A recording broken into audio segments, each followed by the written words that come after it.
What's going on, everyone? We're live, right? Are we live? Yes, we're live. How is everybody doing? I know, again, unannounced. Darn it. Anyways, I start at 10. I usually start 30 minutes earlier, but we're going to jump right into it. Let me just go ahead and pull it up right now to make sure that you guys can hear me perfectly first, and then we can start. 1 second. Let's do this. Perfect. All right, so the sound check is good. All right, so let's start the spaces. I know, again, uh, let's click on this. Fah, where are you, Fah? I think you started a space already. Yes, you did. Okay, connecting. Start listening. There we go. Whoa, everybody's here. You. What is it? Oh man, that's an interesting question. Um, the money, the amount of funding. I remember when a company here got funded for $40 million called Color, and everybody was up in arms. How the hell could that company get $40 million without having customers or even a product, right? And now we see companies getting hundreds of millions, and sometimes billions of dollars. It's just Around myself with people who work in Tesla, they work for Google, yeah, smart people. And they yeah. said even that when they in it, the change is way a lot fast. It's way too fast. They cannot wrap their head around it. Where is Yeah, this going? Are we behind China? no, Tesla actually is a little bit ahead of China in terms of AI. I met a guy who built reinforcement learning for a robot in China, and he says, hey, China's ahead in supply chain. America still is ahead in AI. But it's very clear that China's coming on very strong. I mean, we saw this coming for 30 years. When I visited China in 1995, I saw this country is gonna come up and pass America, and that's sort of what's going on now. The the Chinese are very into innovation. I mean, Tesla's selling a lot of cars right now in China. Why? Because they have the most innovative product on the market, and Chinese people are want that. Americans are like, I like my old car. I like my old noisy car. uh, but there's a lot going on in China. I mean, there's a friend of mine lives in Hong Kong, and he says within an hour of him, there's hundreds of autonomous car companies that are doing various things for autonomous cars, and there's robots, and there's drone deliveries, and the supply chain there is just extraordinary. So the market there is extraordinary. They have their nine biggest cities are bigger than New York, right? So they have 10 New Yorks, and we only have one, right, in America. So it's a whole different world over there, and Americans tend not to understand it very much or realize just how powerful they're getting. Because they make a lot of the world's things, right? And now Trump is trying to tariff it all, so we're in a little economic war with them, for good cause. I mean, the Chinese they don't play fair. They don't open their markets to us easily. Tesla is one good example that seems to be successful right now, but it's hard. Facebook can't operate over there. Google can't. Google tried and they give up because they just didn't want to play the games with the government there. And I don't know.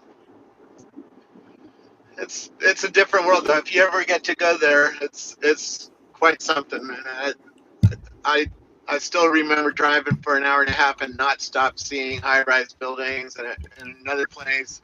I mean, here in Silicon Valley, we have one big factory. That's the Tesla factory, and it hires 12,000 people or so. Um, in China, they have hundreds in a region. You just don't stop seeing them, and it's so when we say, "Well, we're going to bring American manufacturing back," it, it's not very rational to think that way. on. Why it's not rational? We don't Well, have, we don't have the space to build 100 factories like that, and we don't have 12,000 people per factory. I mean, I visited Seagate's factory in Wuxi, China. They had 12,000 people working 3 shifts in the factory. We we don't have the people for that. I mean, and that's just one of the factories. There's 100 factories around that, right? We don't we don't have the labor, and we don't have the space. Um, you know, or the infrastructure. It's it's another world over there. It really is. But we can bring some back, and we can certainly bring back things that are important. Robots. I don't want robots to be made over in China for America, because that's a real national security risk, and um, it really enslaves our people to them. You know. I mean, we're going to enslave ourselves, but I'd rather be enslaved to an American company than to a Chinese company. beautifully said. I'm agree with you. I want to say hello to Jen and Peggy and Vivek. Hello, all my friends. Hello, hey Hello, my guys. dear. Hi. Hey, I had a quick question for Robert. It's so good to see you on the space, Robert. So, so about manufacturing, what are your thoughts on repatriating manufacturing using the Optimus robot and Tesla's Megapack plus solar? Because Elon does say it's all about the machine that builds the machine, and that's the factories. What are It, your thoughts on that?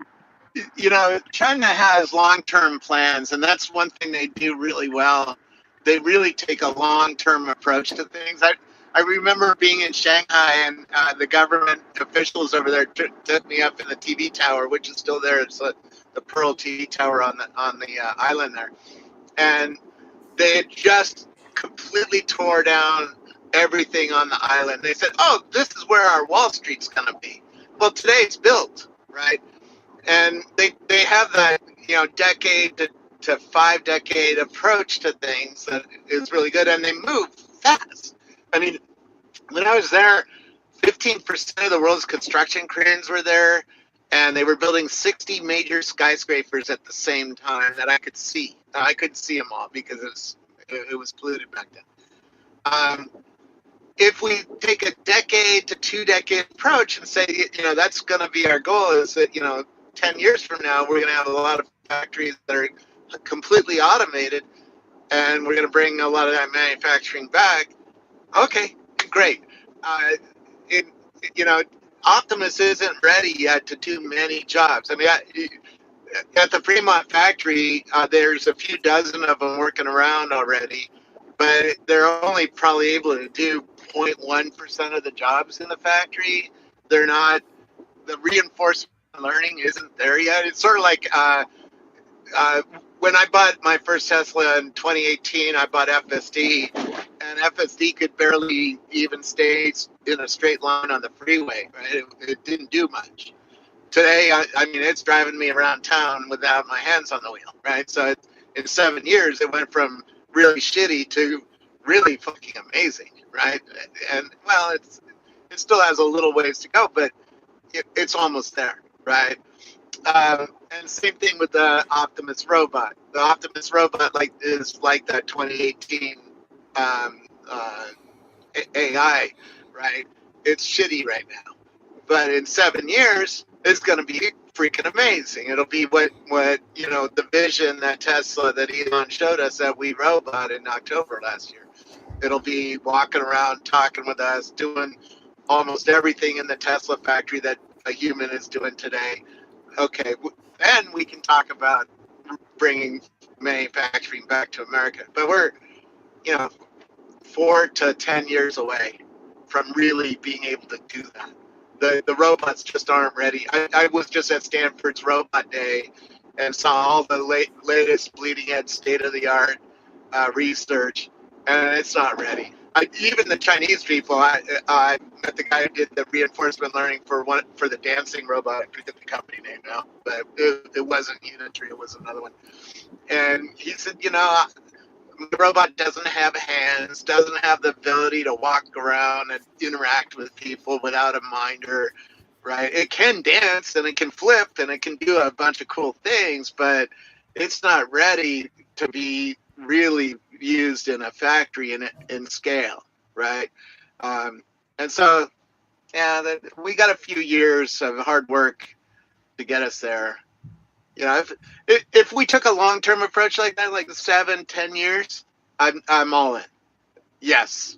Now the other problem is, um, what happens to the auto workers and the unions? Because if in that world, let's say it's 7 years from now, and the robots are really, really amazing, and we could actually build a completely automated factory, what do you tell the union workers, right? Oh, sorry, we're building 5 new auto plants, and we don't need any workers in them, or we need a few. Well, you hear that, and I hear what you're saying, but think about when we got ATMs. I think that's the best example of this is when the ATM became popular. Everybody thought that we would have less tellers, that there would be no bank tellers. And what happened, in fact, is that we had more bank tellers because people were using banks more because they were more convenient. And, there's a lot of stuff that we need to be manufacturing, and some of it, sure, the robots could do in 10 years. I agree with you 100%. But there will still be things that require humans. So I think that, it's not going to happen overnight. I don't think that people are going to lose their jobs. In fact, I think it's just going to make more jobs and more opportunity. Not in a fact. I mean, the Tesla factory has 12,000 people getting paid, $80,000 to $200,000 a year. It's very expensive. In fact, do you know the story of the Fremont factory here? It was started by GM and Toyota, and the auto unions and GM decided to close it down because the labor in Silicon Valley is too expensive to build cars. Ford builds its electric car down in Mexico because the labor there is $4 an hour. You got a minimum wage here is 18, right? And most people in Silicon Valley, you can't live on 18.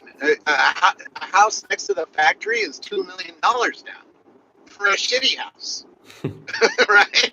So you got to make 35 to 50 to $100 an hour, right? Just to afford to stay to live here. They sold the factory to Elon for nothing, literally nothing, because they thought, oh, this guy's never going to make a profitable car here. And they laughed. They literally were laughing at him when they sold him the factory. They thought, oh, this is a rich dude who has no fucking clue about building cars. Penny on the dollar. He got Yeah, it. Penny on a dollar. Yes. yeah. They sold it to him for nothing, and he almost did go bankrupt in 2018, right? So they were almost right, but he figured out how to innovate and make a car for a profit there and make a better product than they were making. And the innovation is here in Silicon Valley. It's not back in Detroit, right? And so he proved everybody wrong. And now, and that's one reason that the Fremont factory has never unionized, because the leadership got fired by the unions, and so they have a chip on their shoulder about proving that the unions are not the way to go, right? Well, I think if they unionize as well, they are not eligible for stock options. Isn't that correct? Yeah, and they have gotten wealthy off of stock options. I mean, when I first started going to the Fremont factory, everybody had a shitty old Toyota or something like that. Now you see Cybertrucks out in the parking lot and Model S's, right? They can buy their own product now because they had stock options, and they did real well with their stock options, right? So it's a different way of financing labor in the factory. But now they're going to be faced with an interesting one. Well, they're building Optimus to build itself, and the Optimus is going to take their jobs. And so it'll be fascinating to see how that evolves and see what they do with that labor that is freed up to do other things. It'll be very interesting to see, over the next 10 years, are there 12,000 people working in the Fremont factory, and what are they doing?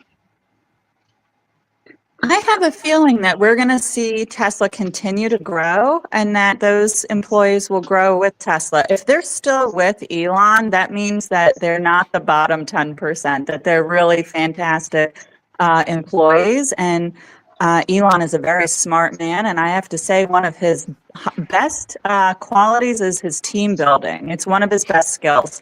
And I don't know. I have a lot of faith in him for this. I agree, but it will be fascinating to watch.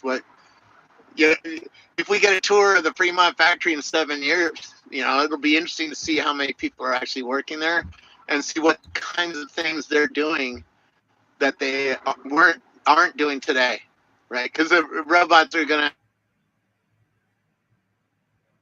What happened? Did we just lose Robert? I know. Well, let's give Vivek a chance to speak. I see his hand up. Hi, Vivek. How are you? Hey, ladies. Thanks for having me up here. Always appreciate listening to Robert Up too, to, I and guess. being in spaces with him. He always has a lot of wisdom and a unique perspective, because he's seen a lot of things. And so, like, obviously, love to just hear the knowledge bombs that he drops. But I come from the manufacturing world, and I don't know, like I'm very optimistic about Optimus. Alliteration aside, I feel that I feel like a lot of people like, and I'm obviously a bull for Tesla long term, but I feel like sometimes we in the community we get a little too like pie in the sky, clouds in the head sort of thing about it. Like he just recently tweeted like, "Oh, next year we're going to land Optimus on Mars," and it's great to have aggressive goals, but manufacturing is very very nuanced. Just having spent a decade working in it, there's so many like complicated things like beyond each step process within each process in general. And so uh I have a more conservative approach about humanoid robots like displacing manufacturing. I think in the immediacy, because there's humans in manufacturing, yes, they will, you know, immediately like replaced. But I think you look to like like one place where that's really done a good job quietly of like incorporating robots is Amazon in their warehouse. But they're not using humanoid robots. They're using specialized like robots in the form factor of like sorting and stuff like that. But that doesn't necessarily mean you can't put agentized like AI in the form factor that would be more specialized to its functionality. And so I believe that that will be like more the approach long term that Tesla takes place. Like obviously Optimus is a product of theirs that will, if I think it's going to be more of like a generalized sort of like commercialized sort of product for like everyday people like you and me. When that happens, I'm not really sure, but obviously the lower hanging fruit application is industrial setting in their factory, because hey, I mean, they got people working in their factory, they can test it out there, and I'm sure it's probably sharing some of the parts from some of their products too, so some of the tooling. I think Westla, who used to work at SpaceX and Tesla, he said something along the lines of some of the vertical integration within their manufacturing where they share tooling between products and stuff. So he kind of roundabout basically told me on one space that some of the stuff that's on Optimus may or may not share the tooling for some of the cars and stuff like that, and some of the actuators may have some sort of other functionality. So I mean, it's just leave it to Tesla to be super efficient to try and like minimize as much cost as possible to kind of streamline their supply chain. So that just makes a lot of sense. But I guess what I'm trying to say is like I I I'm equally as enthusiastic as you guys, but I kind of try and keep myself like, well, I mean, hey, let's kind of pump the brakes a little bit. And Elon's been known to have like really aggressive timelines, and while it would be cool to see Optimus land on Mars. First, I want to see Optimus twerk. I think that would be like priority number one. Then, if Optimus is going to Mars, you need to give it a freaking jetpack. That's like top priority for me. And I posted about this to Elon, but I don't think he added me on that, so it's okay. I saw it, so that's all that matters. No, I mean, I hear what you're saying, Vivek, and I agree with you to an extent. But I do really believe that he's going to put a bunch of Optimus robots in that starship, and he's going to send them to Mars. Now, is the first set going to do great? Probably not, but we're going to learn a lot of stuff. And that's one great thing about having a fantastic engineer at the head of the company and not some bean counter, is that he understands how to make things and how that you have to break them to find stuff out to make it better. So I'm really excited about us burning up some Optimi on Mars. What is our plural for Optimus? Peggy, do you know? I see your hand up, and I know you want to. Hello, Peggy. Welcome to your own space. How are you guys doing? Sheesh. No, I love that. I love the discussion. Awesome thoughts from Robert. Very, very realistic thoughts from Robert. And Vivek, I hope to see you in Ohio soon, running for that, mayor, right? Or Senate, right? But no, I think Optimus, Governor, yeah, governor. governor, that's right. Yeah, Optimus. That's what I call it. Wait a minute. Wait a minute. Is Vivek running for governor of Ohio and I don't know about this? No, it's a joke that. Another Vivek. No, because his name is Oh, Vivek, okay. Never right? mind.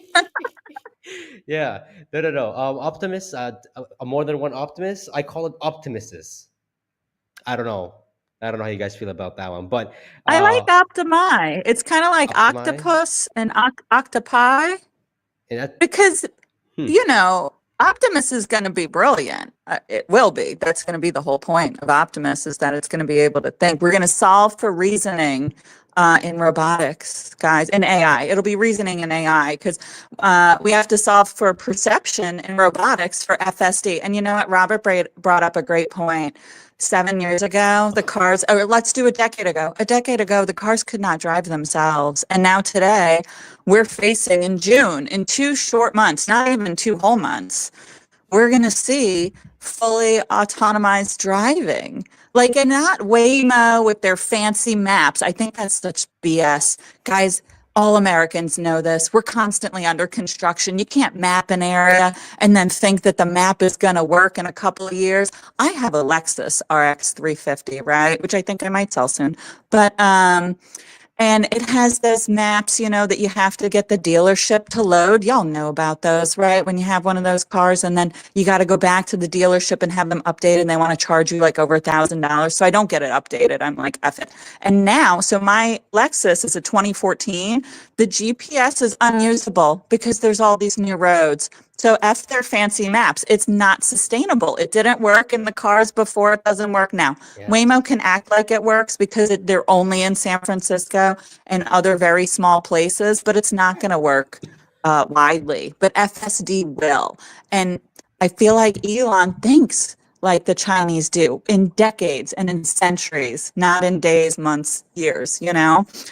Sorry, Peggy, I didn't mean to interrupt you, but I just thought it was such a great point that Robert made about the cars, how the cars couldn't drive themselves. Now they're going to drive themselves. I do believe in 10 years, Optimus is going to be able to do a lot of stuff. We just have to have some patience. Yeah. No. Maybe 5. It's crazy the fact that how Tesla is doing their FSDs, like the fact that the Chinese, because they got launched in China, a lot of influencers are just like, whoa, like this is like one over the air update and it's better than all the autonomous driving cars that they have in China. And that speaks volumes, and Tesla is continuously improving that. And Elon talking about Optimus going to Mars within next year. I don't know. He knows something. He knows stuff that we don't know. Us or me looking at it from the outside. Obviously, I'm gonna say it's unrealistic, and Elon's time frame is always a year or two off. But I mean, with the Optimus, he sees things. We don't get the updates with Optimus, right? They don't showcase the updates of Optimus like how other companies do. Yeah, Uh, no, and I expressed my doubts, like just yeah, like that are healthy skepticism, right? It's more like, I mean, this is the sandbagging king of humanity, like the greatest sandbagger in the history of of mankind. But at the same time, though, there's always like that heavy but, and it's just like, okay, that's a very aggressive timeline. And like you said, I definitely echo what you say. Like, we don't see what he sees, but at the same time, it's like, well, yeah, but at the same time, though, there has been, instances where Tesla and SpaceX have collaborated. So, like, I don't really take it out of the realm of possibility. yeah, absolutely. And And sorry, Jen, you want to say something? yeah, I just wanted to say something real quick because I've been to a couple of launches for Starship. All we need to send Optimus to Mars is to not blow up the Starship. We just need some successful Starship flights. And this is why I say this, because they can be teleoperated. So with the combination of the Starlink satellites and the Starship, right? We should be able to go up into space, right? And in theory, if the Starship does not blow up and we have successful flights, we can reach Mars, right? Okay, so reaching Mars, check. And then can we put Optimus robots inside of the Starship and a couple of proof rocks, guys? I think we're sending proof rock. And can we send them to Mars? Well, yeah, if Starship can get to Mars, we can send their equipment, right? So then here's the question is Optimus ready for Mars? And I can tell you this much, Optimus is ready to be teleoperated. Why can't we teleoperate Optimus on Mars? Because the time delay. There's a massive time delay between Earth and Sure. Mars. Yeah. Sure. So, maybe they're going to have to time delay the teleoperating, but I'll tell you this much. One of the most brilliant minds in robotics today wants to go to Mars desperately, and that is Lex Friedman. And I'm just going to ask SpaceX, please check that Starship before you send it up for Lex. But I believe that if they do send the Optimus robots, they'll probably let him deal with the teleoperating. If you give him that toy to play with, I have a feeling that they're going to be successful. And even if they aren't successful on the first go, like you have to have a couple failures. Elon wants that stuff to fail a couple times because he has to find where it's going to break so that they can make it stronger in that place. So, which is very different than manufacturing. I think Vivek makes great points in manufacturing, but I do believe that absolutely that the robots are going to go to Mars. And he says at the end of next year. So, we hear that and we think end of 2025. He's talking end of 2026. And I really believe that will happen. So yes, I'm going to add I see another speaker request. And Peggy, do you have any comments on that? I do have one comment that I think Robert mentioned that having all these bots coming in and then taking away jobs and all that kind of stuff. I don't know. I see it a little bit different. I see it. Do you guys remember how the internet came? You know how back in 2001, everyone thought, oh, the internet's going to come, it's going to take our job, and we're all going to be homeless and we're not going to do anything. Yes, the bot is like a billion times more advanced and more intelligent than that. But I really do see the bots coming in and giving more jobs, giving more opportunity, giving more prosperity than we ever can think. For example, sure, you may be replaced as a factory worker, but then you will be able to maybe potentially start a business and hire a whole bunch of bots and make them work for you. Um, Maybe if and worse comes to worse, if the reality of bots taking over and nobody has a job actually happens, well, then we're going to have universal income one way or the other. There's no way we're going to have a whole bunch, we're not going to have 50-60% of people unemployed, which I mean, this is like doomsday, right, scenario, right? Which I don't think that's going to happen. I think there's going to be a bunch of new opportunities that are going to come up, just like the internet, right? The internet has given us, so much opportunity. YouTube, Shopify, websites, you name it, AI, you name it. The website has brought a lot of stuff. The internet has brought a lot of stuff to Peggy, us. Yeah, coding. Think about how much we have people making code and yeah, building. Like we exactly. build more things because of internet. I think your example of the internet is absolutely perfect, Yeah. and I love it. We have a new speaker. Can I bring him up? Alexander, I see your hand up, so I always want people to talk when their hand is up. Yeah, Welcome. hello. Hello, guys. How are you doing? Yeah, so I came up here due to the SpaceX and Optimus on Mars discussion. I think it's like a bit oversimplified how simple it would be to bring Optimus to Mars, because you need also orbital refueling before we can go to Mars. And we haven't even seen Optimus in a vacuum chamber, because it's pretty much vacuum on Mars. I know it's like 1% of the atmosphere of Earth, and that's pretty much a vacuum. We don't even know if all the components can survive vacuum, and then you have the immense temperature swings as well. The radiation, you need radiation hardened equipment probably. Can even like the computer of Optimus survive the radiation of space to Mars? We don't even know that. There's so many question marks, so I don't know. There's a lot to be done before we are going to see Optimus on Mars, in my opinion. I agree with you about all of those concerns, but I also believe that the only way to really find out is to FAFO, send them up there, see what happens. If they blow up the second they get there, then we know. Put a bunch of sensors on them. I mean, it's the same thing that SpaceX is doing with Starship. They're like, well, let's put it up and see what happens. And every failure is a success, because they're reaping all of that information back. So every time they fly Starship, we do get closer to Mars. I think what's important is that we have more flights. I think that if we had more support down in Boca Chica, in the new city of Starbase, that and we could see maybe regulations loosen, which I think will happen, then more flights means more information, means more iteration, and brings us closer to Mars. I don't know, 2 years is a long time, guys. So it's going to be interesting, but I do understand your concerns, because I have a concern at, like, how do we get past the radiation belt? So yeah, Fog, go for it. Wow, I love the conversation that going.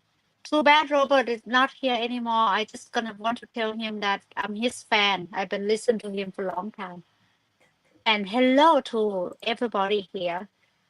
Optimus go to Mars. When Elon saying that, I have goosebumps. I'm like, hell yeah, let's do it.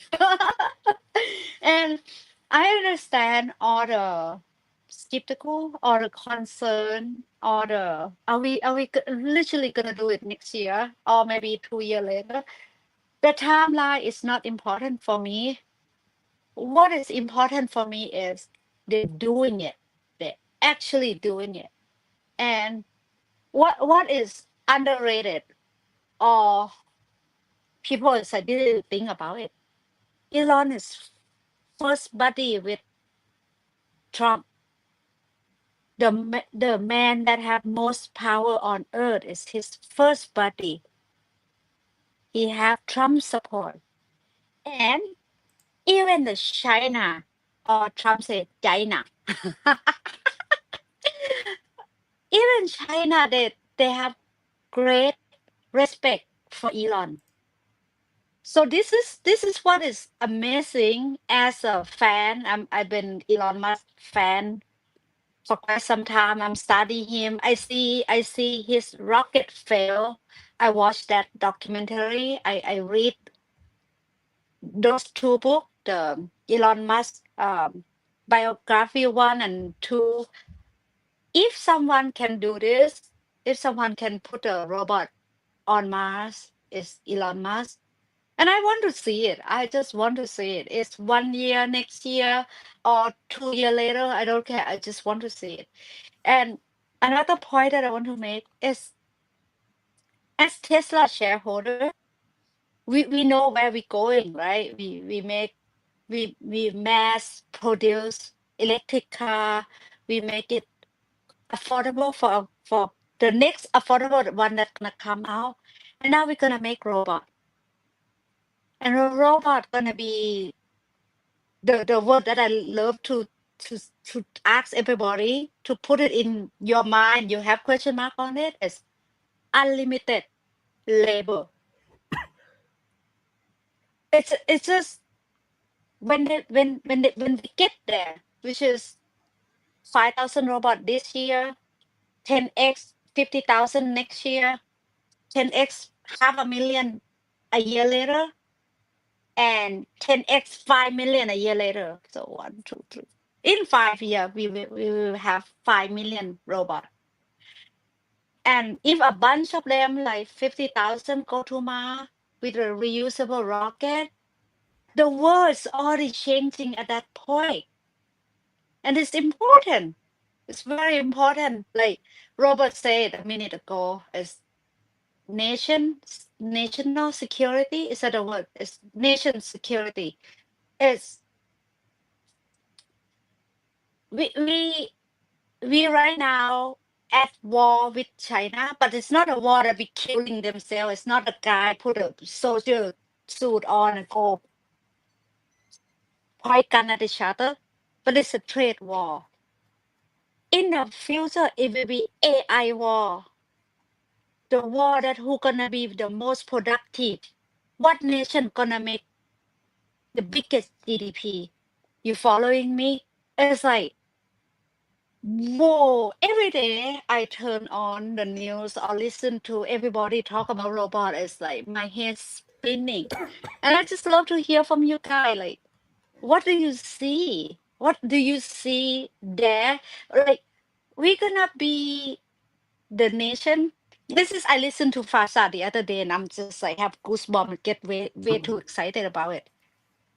We're gonna be the nation that lift up or building the GDP that no one ever see before. So I'm super bullish on this. Jen, please. Yeah, I totally agree with you, Fa. Because think about it, Elon has an entire, well, two companies. I was about to say an entire company dedicated to this, but kind of two companies dedicated to AGI, if you think about it, because we have XAI, right? Now, well, actually, I guess he doesn't have two companies anymore because X got sold to XAI. But I believe that part of purchasing Twitter was not only for free speech, which thank God he did that, because if he didn't, I don't know what would have happened with the election, to tell you the truth. But also, when he purchased Twitter, he purchased an enormous data set of human interaction and of human reasoning, right? And what you need for AGIs to solve for reasoning in robotics and or in AI.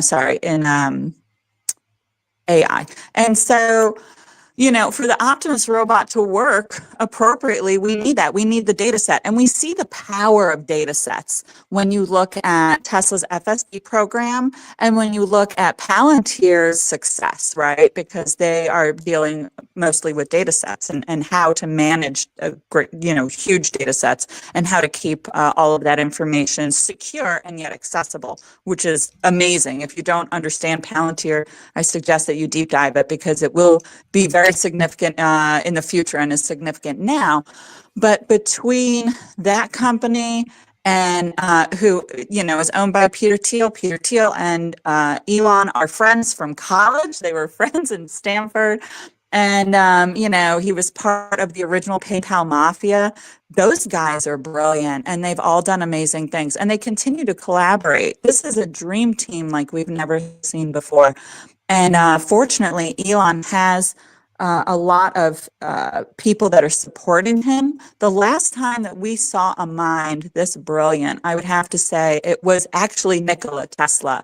And he was not as well supported. And had he had the support that Elon has today, I think we would be much further along as a species, and I think Elon sees that and knows how far he can take us. But I have no doubt that we're going to win the AI wars because we're working so hard on it today because of the efforts of one man and his brilliant teams that he builds. Like no one in the entire world can do this. And what's amazing is there are so many people that want to see him fail because they profit from our struggle. and even they can't take him down. And I'm so happy and grateful for that. What I was going to say earlier, why I had my hand up, is I just want to put a bug in everybody's ear that Starbase is a new city, and that city is going to need a city council, and it's going to need a mayor, and it would behoove us, not only as Tesla shareholders, but as humans, to have very Elon-friendly people in those positions, because we need to give him all of the variances that he needs. We need to loosen regulations and allow the man to cook and let him save us, because it's funny, when I was down there, I kept hearing about, like, oh, the locals want to limit the Starship flights because there's birds nesting in the area, right? And Fish and Wildlife and environmental groups would want you to believe that there are some very rare birds, and that's their only nesting site, and it's getting destroyed. And I'm telling you, I was physically there, and it's beautiful down there. The beach is pristine. It's fantastic. I saw tons of wildlife. It all looked very happy. I didn't see any disturbance of any nests. And when I inquired, what birds nest here? Finally, I got a local to tell me begrudgingly that it's seagulls, the rats of the sea. Like, seagulls are everywhere. They're ubiquitous, You have to protect these seagulls, Jennifer. I know. So anyway, so what I asked him, so I had this long conversation with a local, and because I was doing my best for positive PR for SpaceX, I was very sweet and kind when I was speaking to him. I really don't like to fight with people when I'm trying to show them the way that I see. And but I asked him, I said, real quick, just answer one question for me. Pick one, humans or birds. He goes, what? I go, no. Just, if you had to choose one species, who are you choosing? Are you choosing the humans or the birds? And I said, because in this instance, we have to decide, are we going to choose humanity, or are we going to let all these other things come before us? At some point, you have to choose the humans. We must put our oxygen masks on first before we can save anything else. Because if the humans die out, that means that the earth has been cooked, and that is a real possibility. It has happened many times before. The historic records show this. And I'm not talking the history of man, I'm talking the history of Earth. If you pull up ice core samples, it is very clear that we have had major disasters in the past that have wiped out most of life on the planet. So if we're really interested in the environment and in saving as many species as we can, then going to Mars is the most important thing that we could be working on. And the best thing that any of us can do is remove obstacles from Elon's way. So if anybody has the wherewithal to move down there and to run for city council, if you're pro Elon, then I just wanted to encourage you to do that. Vivek is Even, going. Vivek huh? is packing right now. I Actually, wish. I was just about to say something.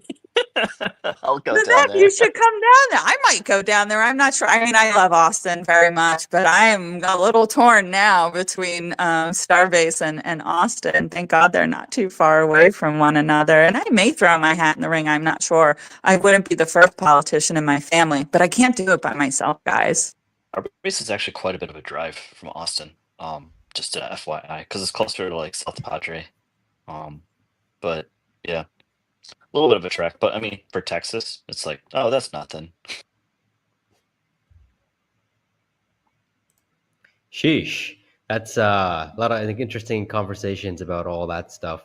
Um, well, let's come back to reality a little bit. Let's come back for we have Q1 coming up. Q1 No, earnings. that is reality, though. That's really important because, listen, local government makes a huge difference in the United States. It does. I mean, that's the big issue down at Starbase. Is that's the reason for our cadence in flights is local government. They're the ones that are restricting, SpaceX as to how many times they can fly. So, but I hear you. I know you want to talk about the stock, and I have to tell you, I don't give a shit about the stock. I mean, I hold a bunch of it, She's but I'm a high. long-term shareholder. I don't trade it, so I could give a shit less what it's going to do next week, to tell you the truth. But I think what's really important is to support Elon and everything that he's doing. We have a new speaker. Avi, do you want to say hi? And Jennifer, I'm a passive investor too, just like you. Well, fantastic. Welcome. Yeah. Thank you so much for giving me the mic. Tesla is going up and I'm happy. Okay, it will always go up, and up. Okay. If it goes down, don't be sad. It will go up again. So yeah, it's a good passive investment. I don't lose my mind if it goes down.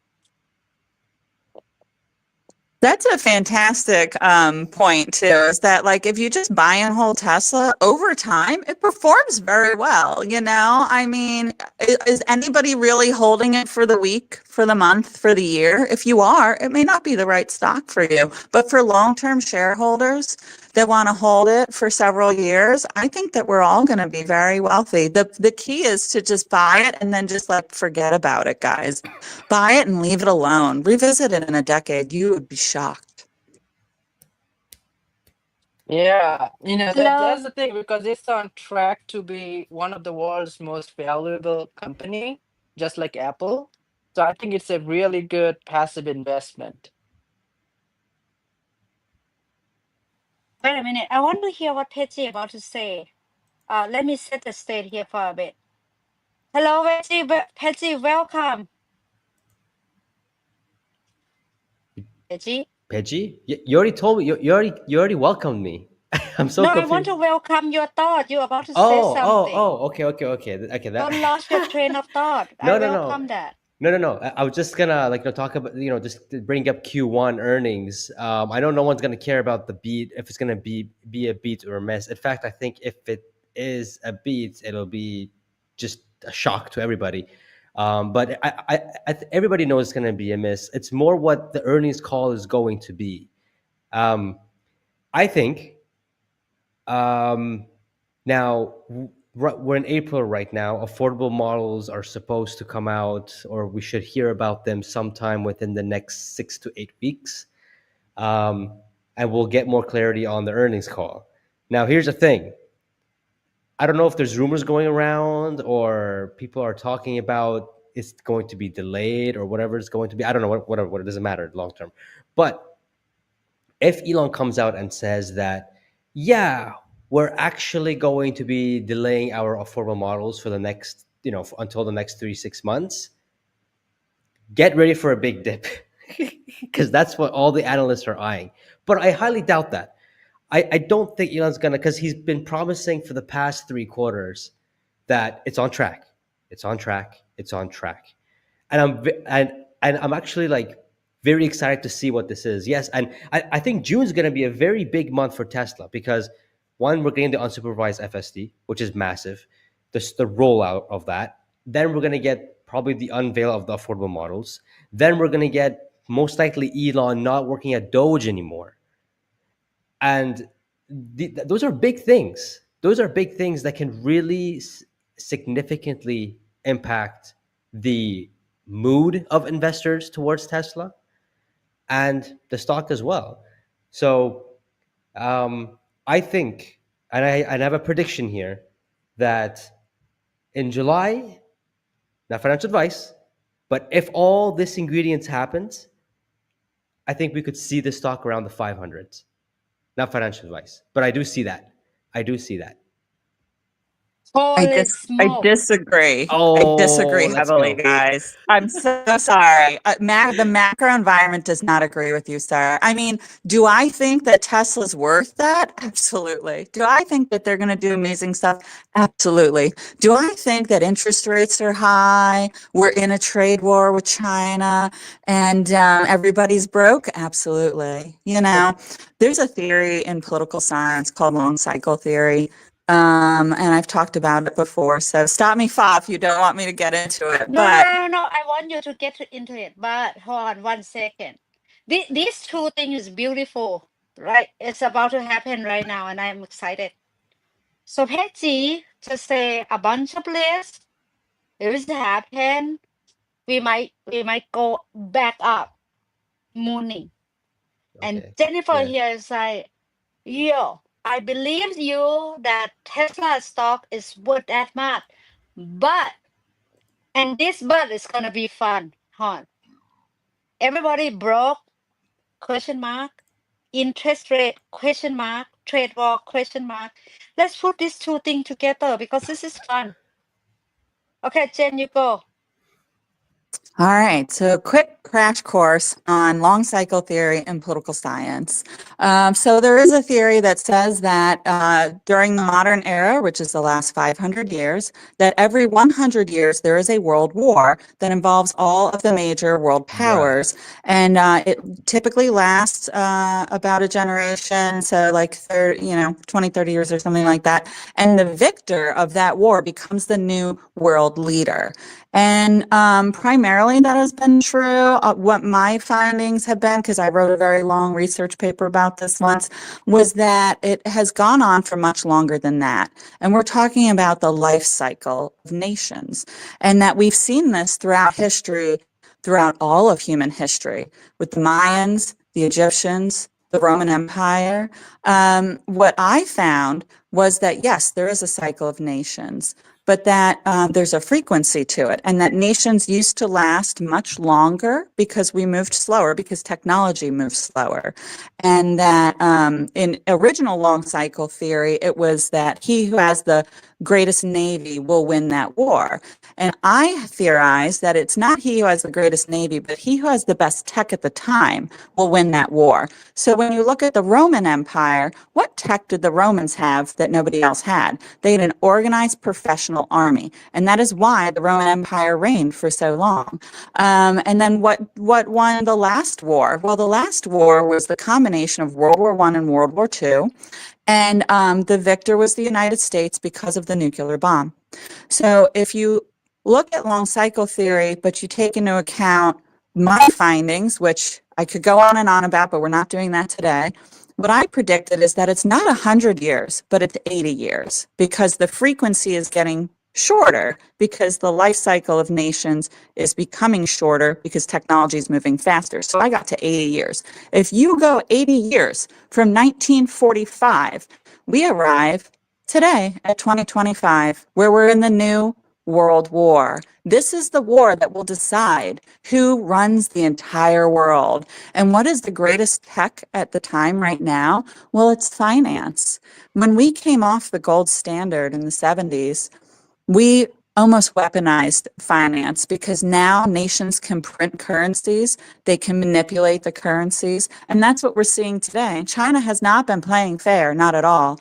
And I think now the world sees it, because our great President Trump has pointed this out to the entire world, and he's meeting with world leaders, the leaders of the world, all of the world's leaders are coming together in this great war. I think that we're going to have Japan on our side. They're a huge financial powerhouse. We're no longer talking about who has the greatest navy. We're talking about who has the greatest buying power. And I think we're going to win it, but there's no question that we are in a trade war right now. So I would not let the stock price being volatile let it get you down at all. I would expect it to be volatile. I would buy the dips and I would hold, and I would stay far, far away from margin. But I think at the end of this, when those pressures, because this war will end at some point. At some point, people will not be broke. At some point, interest rates will go back down. And if Tesla keeps growing the way that it is, at the end of this, it will be explosive.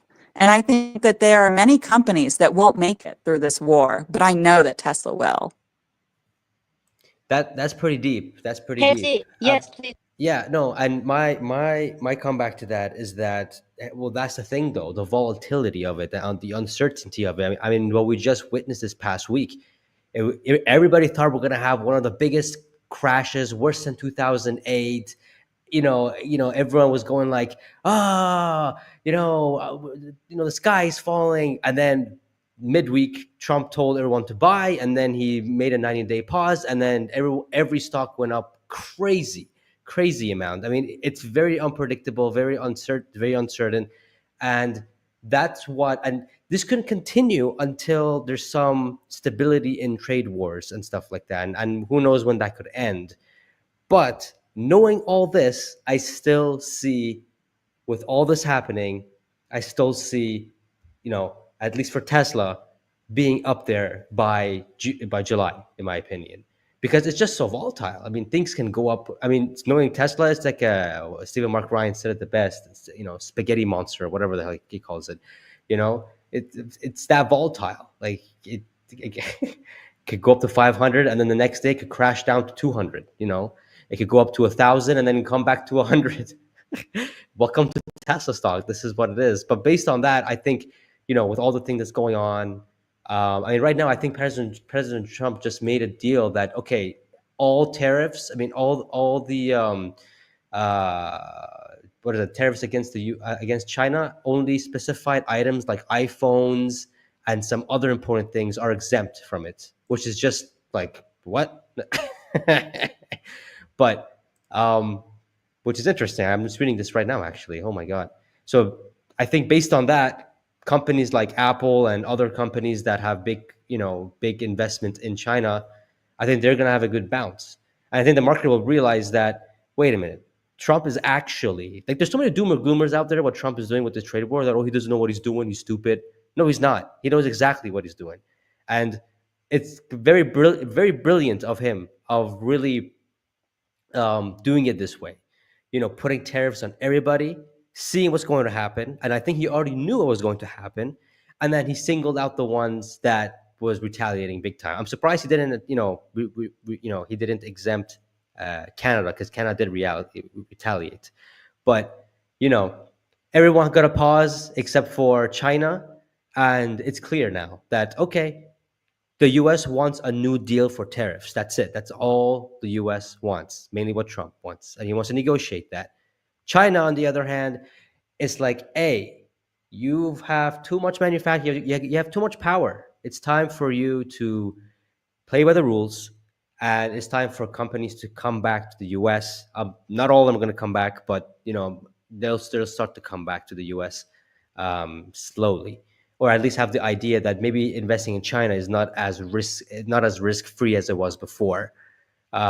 So it's brilliant what Trump is doing, to be honest. And I think next week the market's going to respond very nicely, knowing what's happening right now with Trump saying that important items are exempt from this tariff.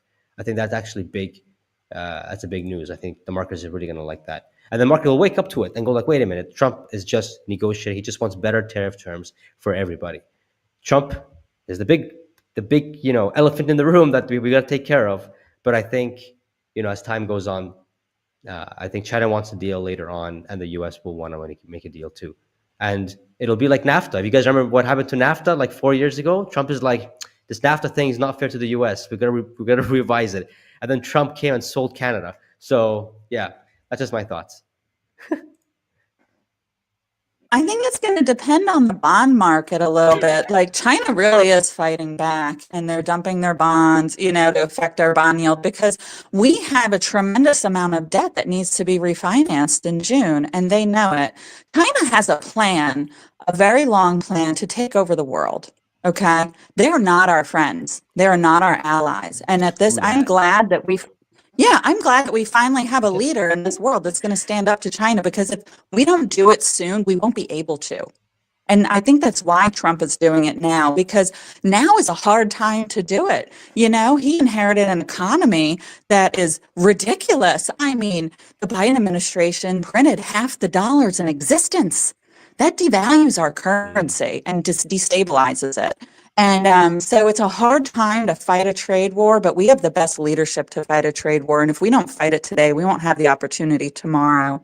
Alexander, I see your hand is up. Yeah, what do you guys think will happen if we see a decrease of deliveries in Q2 as well? Do you think it will still be bullish for like beginning of Q3 for the stock? Or do you think it will be even worse than it is now? Are you talking about Tesla deliveries? Yes. Oh yeah, no, I don't think Q2 deliveries will be lower than Q1. I think Q2 we're going to see a nice explosive up, because Model Y production is ramping everywhere. But if we do see a decline in deliveries, that's not a good sign. That's not a good sign, but I doubt it. I extremely doubt it that we're going to see a decline, and maybe it won't. Maybe well, last year Q2 last year was around, I think, in the mid to high 400s. So I mean, worst case scenarios, I think it could be less than that, like maybe in the 425s, 450s, based on the uncertainty and people going broke. What Jen said, but I highly doubt Q2 is going to be less than Q1. I'm going to give it like a 99.9999% chance that it's going to be a lot more than Q1, only because of Model Y, which is the best-selling car in the world and the best-selling car of Tesla, being pushed out and being sold everywhere. And not to mention, they just opened up here in Saudi. I didn't go to the opening event. I wish I did. I regret it big time, but they opened it up here and they have big orders as well lined up, is what I'm hearing. So, and they're going to open in India later on as well. So they're opening up in new markets as well, which will help with sales. But I don't think Q2 is going to be less than Q1, in my opinion. Can I respond to that? So do you don't think that there will be, that Tesla can do without Europe to hit the target?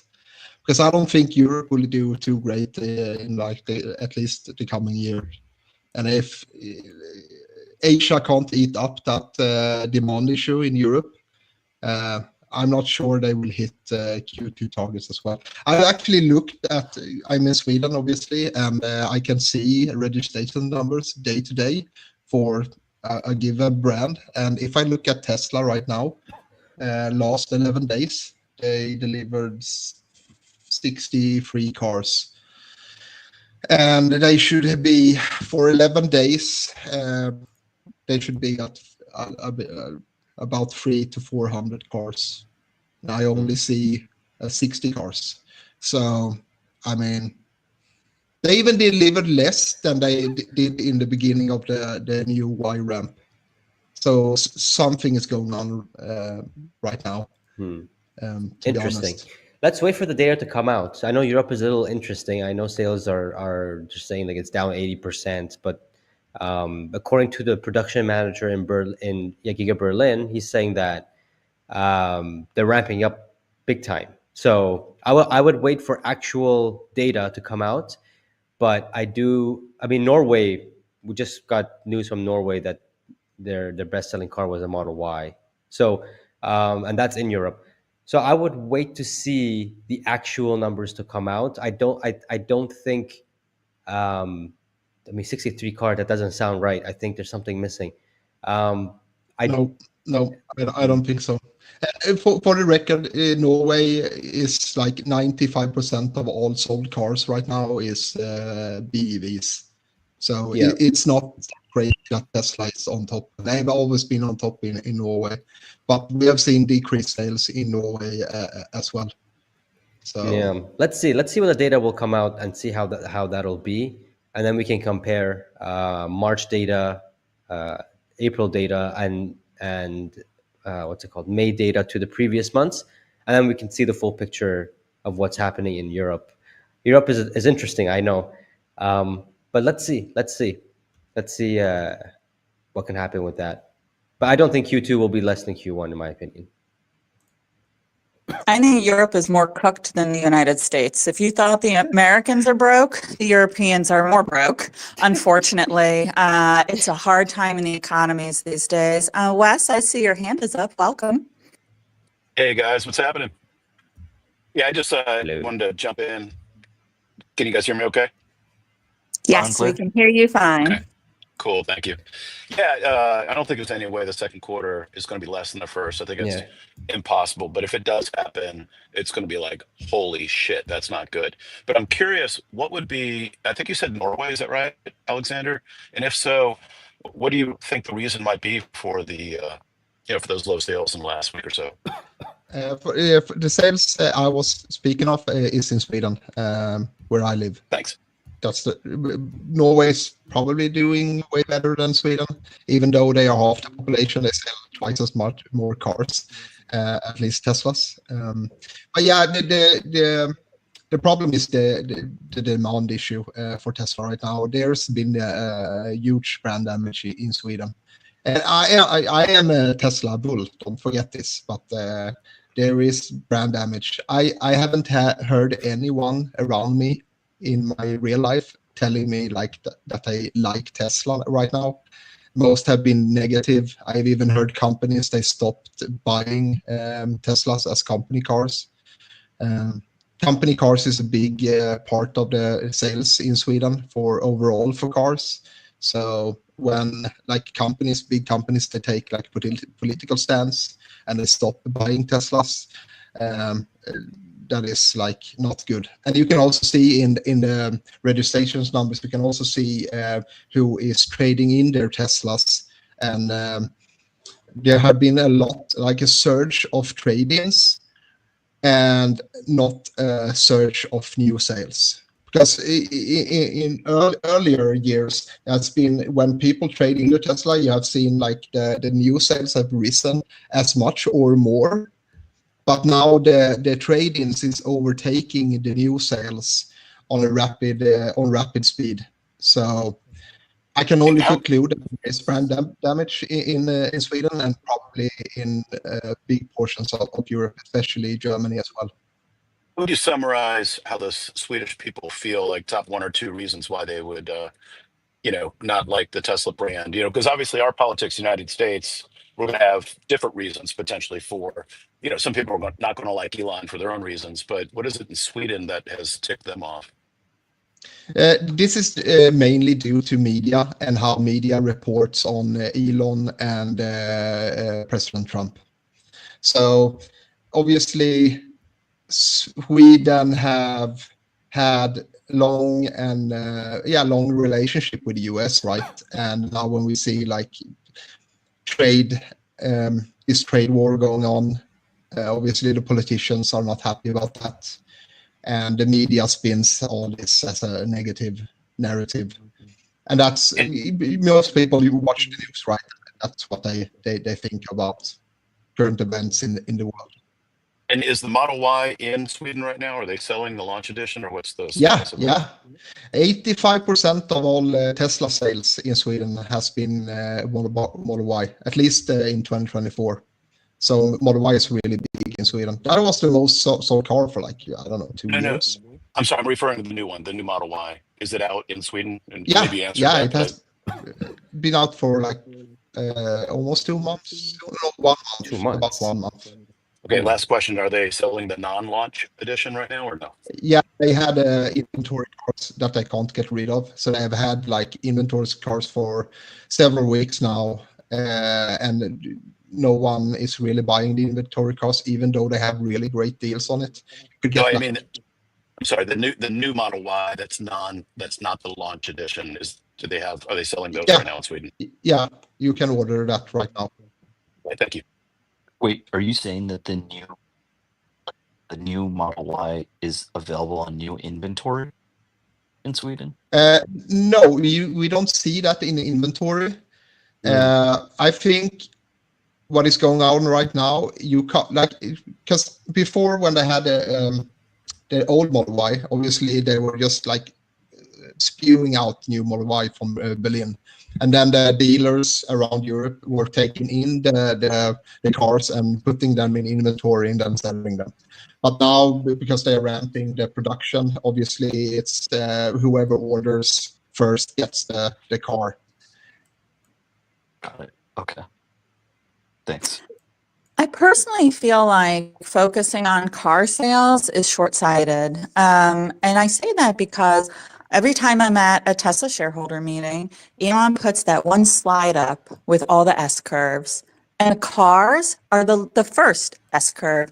And we've enjoyed that growth as shareholders. Like we've seen tremendous growth on just car sales. But there are other S curves.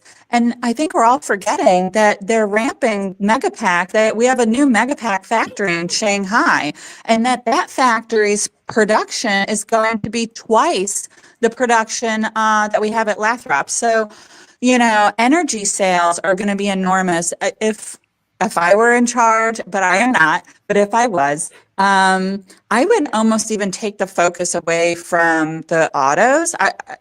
It's very hard to sell cars in this environment right now because of the macro environment. But you know who never runs out of money are governments, and those are the people that are buying Megapack.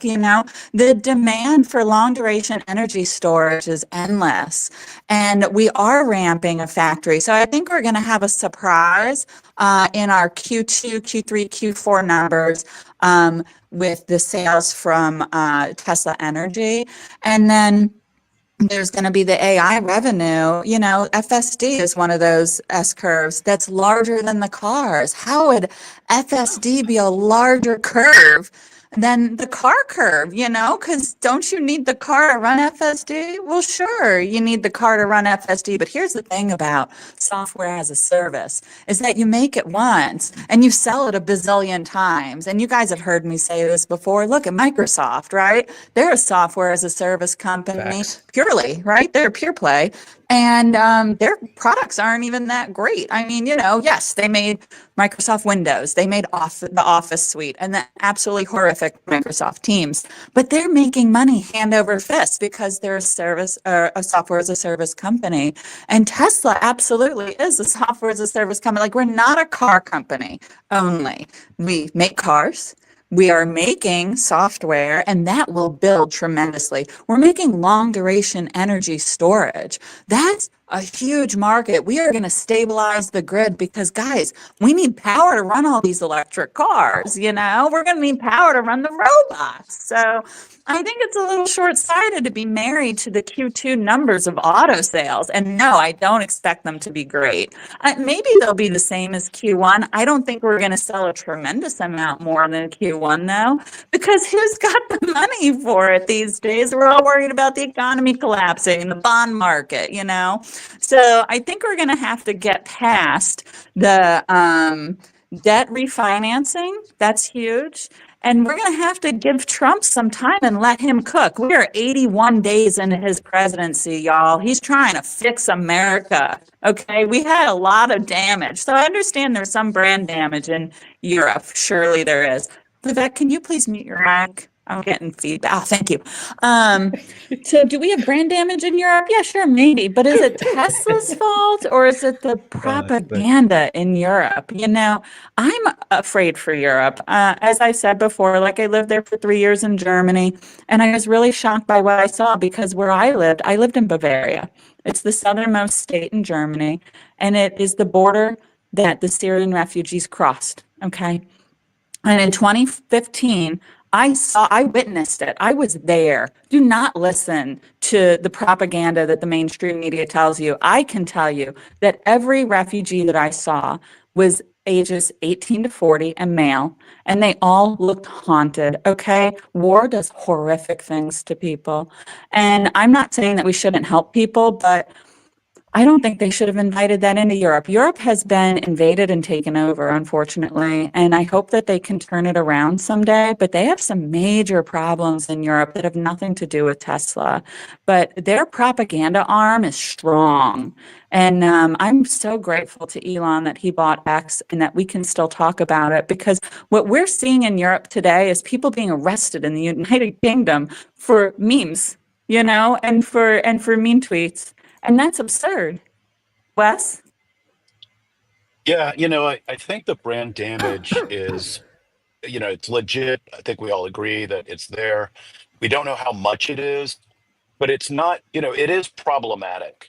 And, what I wonder is how many, or how big are the headwinds for the robotaxi network? We're not going to see those really hit the financials in Q3 and 4 very aggressively, assuming we roll it out in Austin. We don't expand too quick. We want to make sure people don't die. It's limited. And then we kind of go a little bit larger into the city. I don't know how quickly that's going to scale up. Maybe it scales quickly. I don't know. But it's just one city, for example. And so it's going to take a while for the finances to, for us to kind of break away from automobile unit sales. I realize we have energy, but just kind of placing that on the side. And so when I think about the brand damage as it relates to robotaxi, and they see these, gold vehicles running around, or maybe they just don't want to choose to use Tesla for other reasons, That's a concern. It's a legitimate concern. And what I'd like to see is Tesla do a better job communicating, including Doge, frankly, which I realize isn't Tesla, but communicating proactively, because the media, not just here in the United States, but as you all pointed out, is, I think, the real boogeyman here, right? Mischaracterizing what's happening, changing low information, people's views of the Tesla brand. It's significant. And so, as a shareholder, I'm concerned. Now, I do think we're going to have the law of large numbers. Eventually, we're going to be in so many cities, we're going to be so big, so many continents, but it's going to be a while, right? So it's kind of from here to there that I'm concerned about. I don't, look, I don't know if we're going to get the 500 plus in June or July. I couldn't imagine that happening, frankly. Could happen. You never know, but I can see it happening about a year from now. And I don't think we'll ever be, quite frankly, below that. So I'm optimistic overall. But, look, I'd rather not have the brand damage. I'd rather not have the headwinds. And whatever effort we can make, rather than just, currently Tesla does not participate in the narrative. They just do not. So that allows our competitors and the competing forces, such as the media, to really control the narrative, and it's just frankly not good. I'd like to see more participation by Tesla in some manner, and of course, we got to nail this robotaxi network. We have great execution risk if we do kill people, right? If people are dying, I don't think they will, um, or we have some other challenges, along the way. They have to really nail it and prove that it's a great product, a great service. I mean, before they scale. So we've got a lot going on right now, and there is risk. And I'd like to at least have Tesla pull as many levers as they can to grease the skids, so to speak, and help us, kind of move forward and get past this moment in the world. Yeah, that makes a lot of sense to me. And I have to say, as a long-term shareholder, I welcome the dips because I want to accumulate more. I think we're going to have a great accumulation year for sure. Vivek, I see your hand up. Yeah, I just wanted to validate, what Alexander's perspective, coming from another country and just kind of like giving us kind of like a peek behind the curtain about what's going on in Europe. I think it really adds, a layer to like what's going on. And I also agree with what you said, Jennifer, that it's pretty easy for us to kind of like, like zoom in on the automotive numbers, and we're all. But the thing is, though, the layman investor who aren't like following every single like morsel like that this company spits at us, right? Like, they still just view it as an automotive company. Most like hedge fund manager in Wall Street views it as an automotive company. Like, they don't view it as an AI robotics company. And this company's in the midst of you know macroeconomic, and of course, Wes, I wanted to also 100% validate what you were saying too. There's definitely some element of like optics that are definitely like in play, and anybody that says that's not affecting anything, I mean, in my opinion, like, just, I mean, you have to take everything into account, right? There's everything everything has validity there, right? And so uh and obviously the mainstream media is definitely like stirring the pot and making things seem like they're worse than they are. Like, there's still an element of that. So this I guess what I'm trying to say, so I'll try and land my plane in a bit. But I, I'm definitely bullish on Megapack and energy. And one thing we didn't even bring up was the Texas facility that's being built there too, as well, for Megapack. And then uh, uh, so energy long term, obviously, I mean, that's always going to, every quarter that they report on it, they have like record like growth, right? And the media doesn't really report on that at all. um but we're this is a company that's in the midst of like literally like shedding its identity as an automotive company. And when we're talking about things like robotaxi, FSD, unsupervised, and things like that, um The uh, new book. Elon and, said the new book. it's going to be a completely like uh, this is a company that traditional financial models have never had the ability to truly like forecast for. And I think I'm all for like all the optimistic price targets, but I don't even possess the ego to even, proselytize like what the stock price is going to be 6 months out, a year out. Like, I don't know. All I know is long term, the markets go up, Yeah. but there's so much uncertainty now with the new administration, as Jennifer said. Like, we're only 81 days, like 81 days into the year. Like, into this administration, that's like a short amount of time for us to even have like enough data points for us to really have a good feel about what Q2 is going to look like. I think we I try to just chuck my ego out, like, and just like, I don't even know. I have no clue, right? But I mean, I believe in Elon. I believe in the mission at Tesla, and I'm passionate about it. And obviously, thanks a lot for having me up here. Absolutely. I'll say this. I'll say this is that if you think that, or if you're in Tesla and or invested in Tesla because of the cars, you're going to be very disappointed. Um, I don't like to give financial advice, but if you're in it just for the cars alone, I think it's best if you just sold. That's the best advice I can give you. For me, I went all in Tesla back in 2020 only for the reason of robotaxi and FSD. That's it. I didn't care about anything else.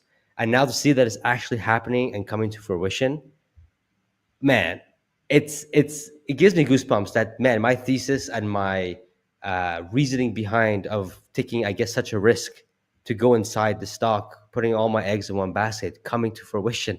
It's absolutely a beautiful thing, and that's my mindset. I mean, for me, quite frankly, delivery numbers for Tesla, it doesn't mean as much for me. I see this being the toothbrush, right? The toothbrush is useless when you don't have the toothpaste, and the toothpaste is the FSD software and the robotaxi.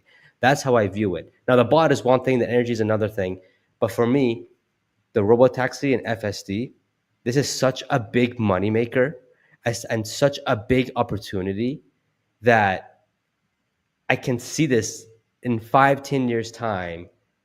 Cyber cabs everywhere, at least in developed countries, and the autonomous driving is the new norm. I can see that, and I don't want to miss out on that.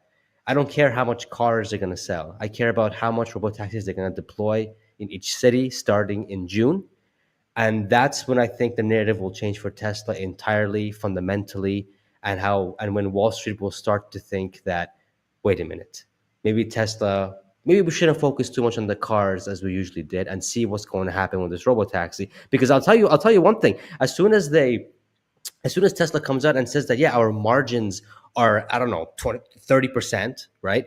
But we're growing at this rate every single quarter. I mean, now they have something to put on their spreadsheet. Now it's a matter of Tesla actually performing and executing. And that's going to change everything. So again, if you're in it for the cars, you're going to be disappointed in the short term. But if you're in it for the robotaxi FSD, you're going to be in a much better position, and you'll sleep at night better. That's it. That's all I got to say. Up. I agree. Um, I agree that the S curve, one day the car will be just a joke that we even counting it. It's like, who care how many Amazon selling their book back in the day? Look at Exactly. what they do right now, right? And the battery, the worst, we as a human will be dependent on a robot. Just think about that for a second. If you in the first world country, in the development country, you will have personal robot that it will do laundry for you, it will mow the lawn for you, or it will, if you have a question, it will teach you about that thing that you wonder about. Like Grok right now answer everything for me. It's amazing. Yeah, it's so true. So we going there, no matter what, how you like it or not. It's duh, right? And if you are in Tesla with me and everybody here, if you a Tesla investor, The robo taxi will make you rich. The Optimus will make you filthy rich. That's how I see it. Just hang in there. And this year, not financial advice. Yes, good one. Yes, Just good. buy as much stock as you can. If the Q2 number happen to be funny, if the propaganda just slash a bunch of fake news on Tesla, keep buying it because 2028, 2029, and 2030, it'll be beautiful. That's all I want to say. Alexander.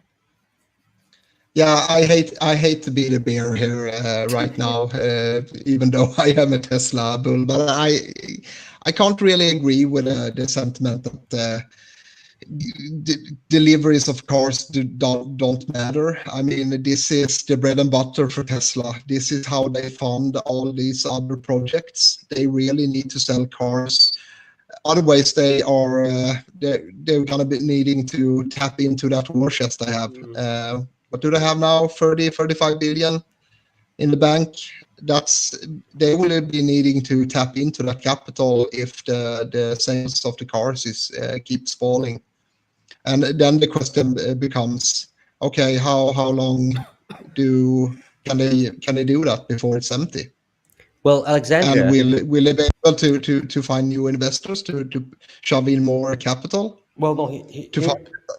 Alexander, sorry to cut you off. It's just, here's the thing. Right now, for the past few quarters, the automotive sector for Tesla has not been performing. If you look at the financials, the reason why Tesla is still in profit is because of energy.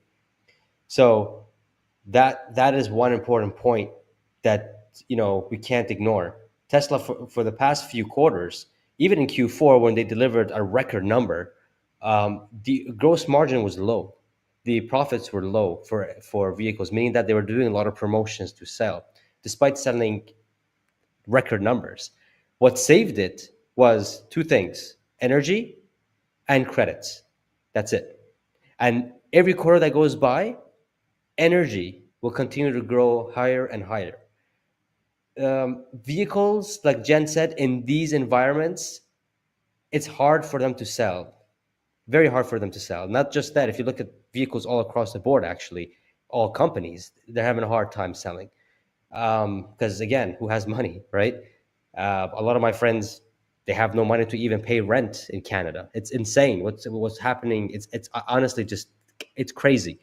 Let alone buying a car or even a house at this point, even with interest rates going down. It's a very weird economy. But I think when we have to get through for it to get better. But energy, credits, and there's another revenue stream that Tesla had that I forgot. I think it's FSD now. FSD, that is now opening up in in some countries like China. It's opening up. If it's low as like 2%, that's already hundreds of millions of dollars in profits and revenues. Europe is next as well. That's why the affordable model is very important to come out for the next 6 to 8 months without any delay if the stock wants to keep to at least where it is right now. But I do have confidence that they will announce it and it'll be ready for order and it'll be 30,000 or sub, which will help deliveries for that. But is it important? Sure. But in the long term, not really. When the future is autonomous and such. That's my view. I think the increase in energy sales for this quarter, for Q1, it won't really make up for the 30,000 cars missing. Maybe FSD recognition, FSD revenue might take us there, but not energy alone. It will eventually. And it's not like we're not selling any cars, guys. We sell more cars every year. If you look at year to year, we're selling more and more cars. Llama Mama, hello, my dear. Welcome to the space. Would you like to speak? Hello, Jennifer. and Pascal and Peggy. Yes, I just keep listening to each, investor call where Elon just beats the drum on the fact that, invest now, the company will be worth more than Apple and these other companies, the biggest companies, like times, what does he say, times 10 or something? We, I, I trust Elon. And my mom, who just turned 80 years old, she was riding around with me on FSD the other day, and she's the worst backseat driver. She always has been her whole life. And then, like, a few days later, after taking that test drive with me, she's just, I don't know if she's been doing her research, but she was all about it yesterday. She said, I think everyone needs a car that drives them around. There we go. And I said, Mom, in June, it's going to start happening. It's going to start in Austin, Texas, And she's like, really? And, if everyone down from, like, she's a retired teacher, she taught science. But she's also very, like, I want my car, I want to pump my gas. If she's grasping it, then everybody's going to grasp it. And it's the future. So I agree with Fa about, just it's going to make everyone rich. I will have an Optimus when they come out. I've got 4 cats and a lot of laundry. I will have an Optimus. So the economy will change. We will have cycles. People will find a way to buy that. And Elon is right.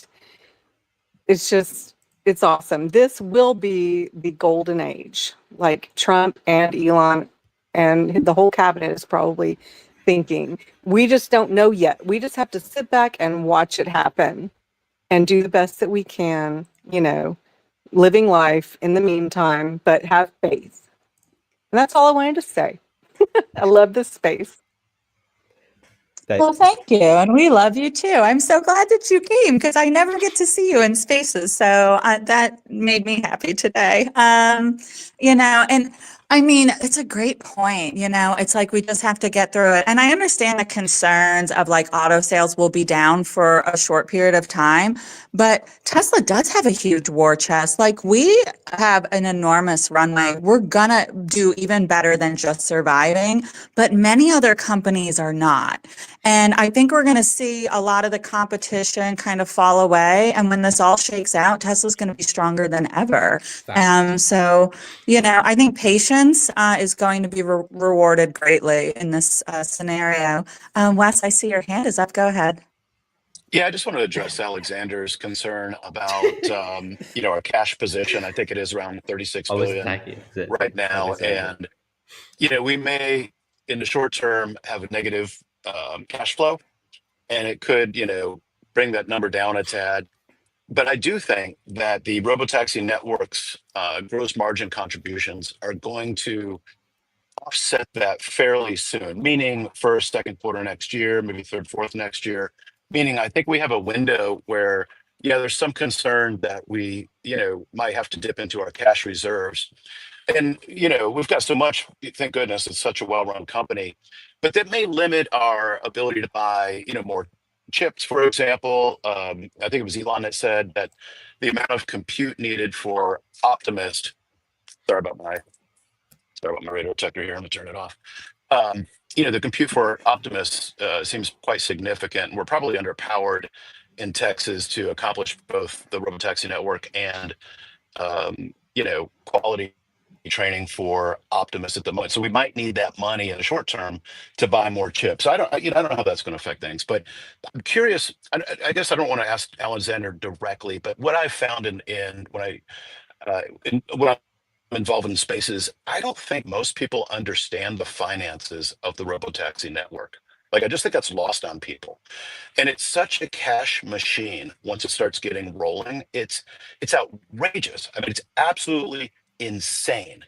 And I think, if you look into that closer, if we get, I don't know if some other folks can speak to it, Peggy, if you want to add some color to that, if you've modeled it, I think you have. Mhm. It's pretty exciting, frankly. So I think we'll be okay. I just got to get through the short-term period. Yeah, the Yeah, model. totally. Oh, sorry. Go ahead, Oh, Peggy. I no, thought you were. nothing. I thought we lost you for a second. No, no, no, no, no. No, the modeling is insane, and it's. I mean, the more deployment there is, and the more worldwide it deploys, because Tesla, when they deploy their robo taxi, it's not just how much they're going to cost per mile and how much they're going to cost per base fares. It's also going to be a lot of curated experiences as well. Like the guy who wants to send the car, sure they can sleep until they get to their destination, but I'm sure many people want to also watch Netflix. I'm sure many people want to play games or do something in the car that's maybe also productive as well, that they can be charged for as well while they're on the way to their destination. There's many other ways that Tesla can make money through robo taxis, not just through the base fare and stuff like that. But yeah, the more they scale this, the Cybercab or the Model Y, whatever it is, it's gonna be crazy. It's mind boggling how they can scale is what's just incredible. I mean, and I can just imagine what they can do with the bot. The bot is just insane. But just for robo taxis, FSD, we'll see in Q1 earnings. I hope they're transparent on this, on how much take rate was just in China, just within one over the year update.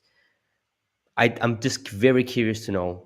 I'm sure we all I are. wouldn't. So I wouldn't be too bullish on it though, because the take rate for FSD hasn't been fantastic. However, I think that the robotaxi is going to change that because then more people will get to experience it. And I think that's very important. One thing that I would like to point out as a woman is that if I had to choose between an Uber and a robotaxi, I'm going to choose a robotaxi every single time because of safety. I have heard too many stories, and I actually know a person who is a female Uber driver who just got sexually assaulted by a fare. And I know, like the Tesla community is 95% male and 5% female, so I don't think that we get this perspective all the time. But safety is really important, and it's like it's kind of a dangerous time these days when you're hearing about people getting assaulted, getting robbed, getting, none of those concerns happen with a driverless vehicle. Like I will feel safer. So I think I would always choose a driverless vehicle over getting into the car at night with some strange man that I don't know. So I think for that alone, we're going to be very successful. And when you don't have the human labor, you can price it very compellingly. And, there are times, like I shipped my car to Austin for the couple months I was there and shipped it home because it was just way less expensive than getting an Uber every time. I am not far from the city when I stay in Austin. I mean, I'm like 5-10 minutes to the city center, but it can be like a $20 to $40 Uber drive each way. I think that we're going to see that price fall tremendously. I do believe that Tesla will beat Uber on pricing, and that pricing will reign supreme because people are not buying the car. They're not taking it home. It's just a service. They're going to go with the lower price service as long as it's the same quality or higher. And I would say on safety alone, it will be a higher quality. Yes, Wes, I see your hand. Go ahead. Yeah, I just want to add in a little bit more too. I think the FSD software sales for an individual car currently at 8,000, or the subscription rate currently at $100 a month, is of almost no interest to me. It's so little money compared to the robotaxi network that at this state it's just a non-issue again for me. I think just to throw out some numbers, and if anybody wants to correct me or kind of uh, give me some other thoughts on this, I welcome it. But the way I understand the finances for the robotaxi network is this.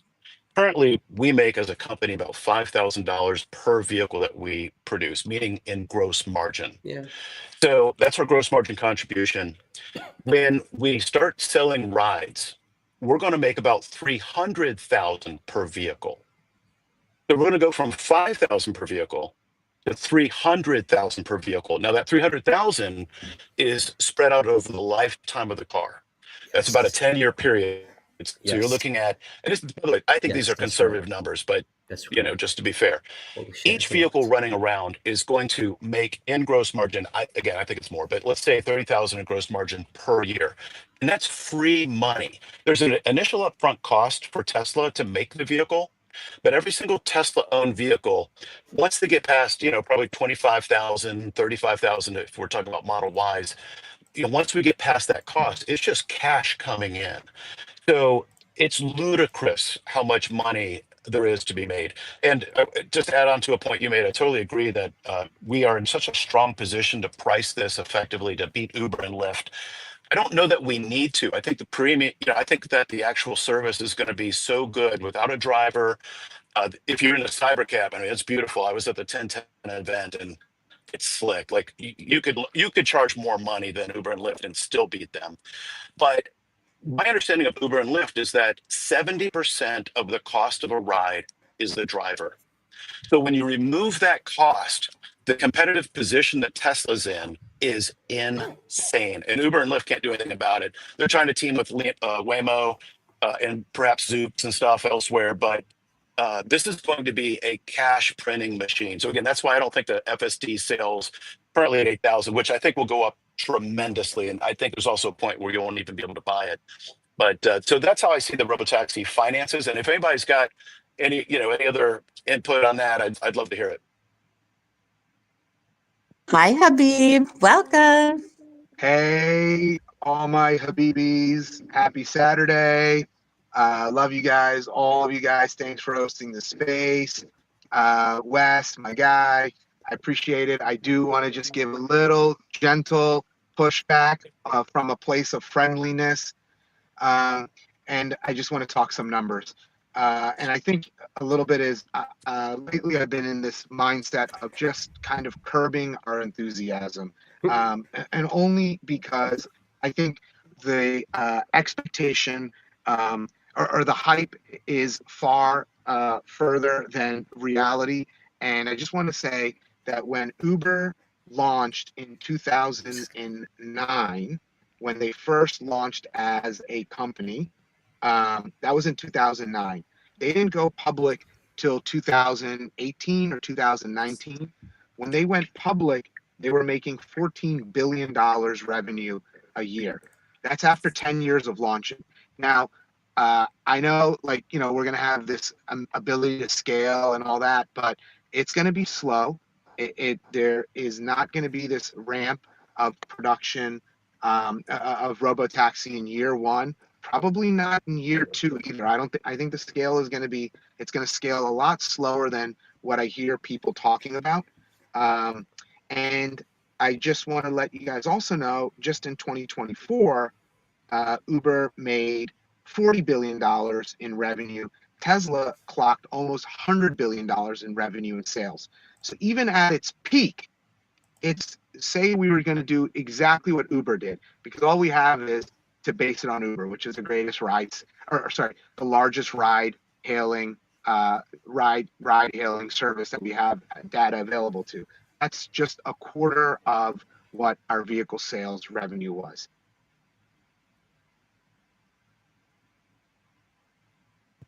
That's an excellent point, Habib. I was getting laundry out of the dryer, or I would have hearted it. Yeah, I agree with you. I mean, you know, Uber does not make as much as Tesla, but if you add together Ford, Uber, Microsoft, and your power companies like PG&E and stuff, then you do see some huge numbers. I mean, I agree with you that it will take time to build the network. It will take time for people to use it and get used to ride hailing. Americans love their cars. Like, I get it. In other countries, and especially in like big cities, people will use cabs or they'll use like subways and stuff. But in most of America, you really have to have a car. So it'll take time. But when you look at like all of the streams of revenue that Tesla is going to be tapping, I think we'll see the growth, just not right now in this environment because it's a political and economic shit show. But once that clears, I think it'll be great. Yes, Wes, I see your hand. Go ahead. Yeah, just to address Habib's points, I don't know that I don't know that I entirely agree or disagree. I don't know that we can look at Uber's, rise, back in the day and think that our path would be similar. Uber's done a great job of paving the road for us, no pun intended. But Well, also, Habib, it shouldn't be worse, at least, right, Wes? We can agree with that. oh, for sure, yeah, I think Tesla will do better than Uber's So, rampant. when I quote Uber, it's not as a bar to succeed. It's a minimum bar. I quote it as, and even as a minimum bar, it's as of right now, it's at best case scenario, it's 25% of what our vehicle sales revenue is. That's all I'm saying. Yeah, well, yeah, but you're talking about revenue, and that's the second point I wanted to address. I'm talking about gross margin. Uber's got a problem with gross margin because of the driver.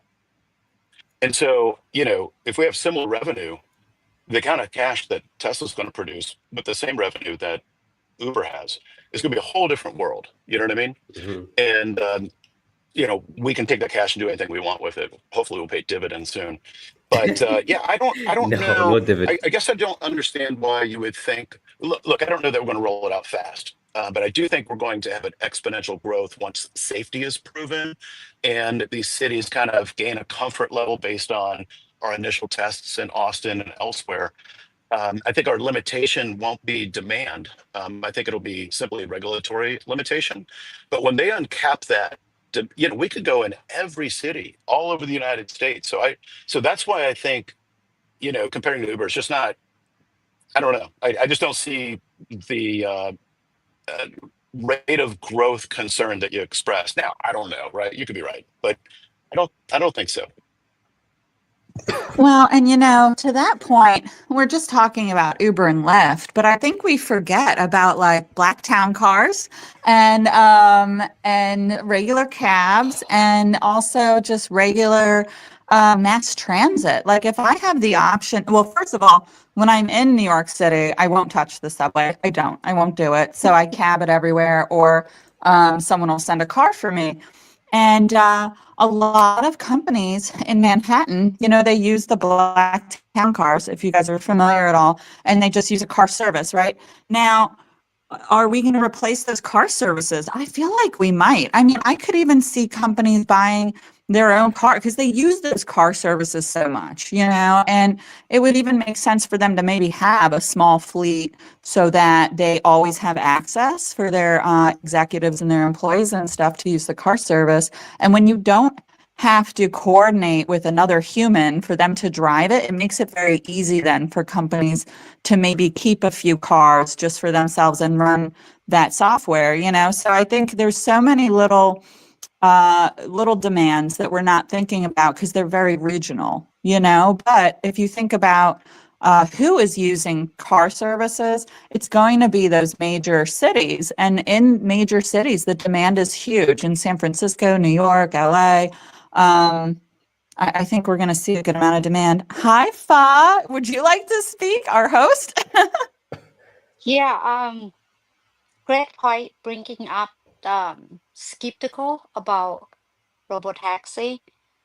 I think if I'm not mistaken, in Ask Invest, they study about this and they even have a price target for the FSD robotaxi at year 2029 for what 2600, and they say the cost per mile will be about 20 cents.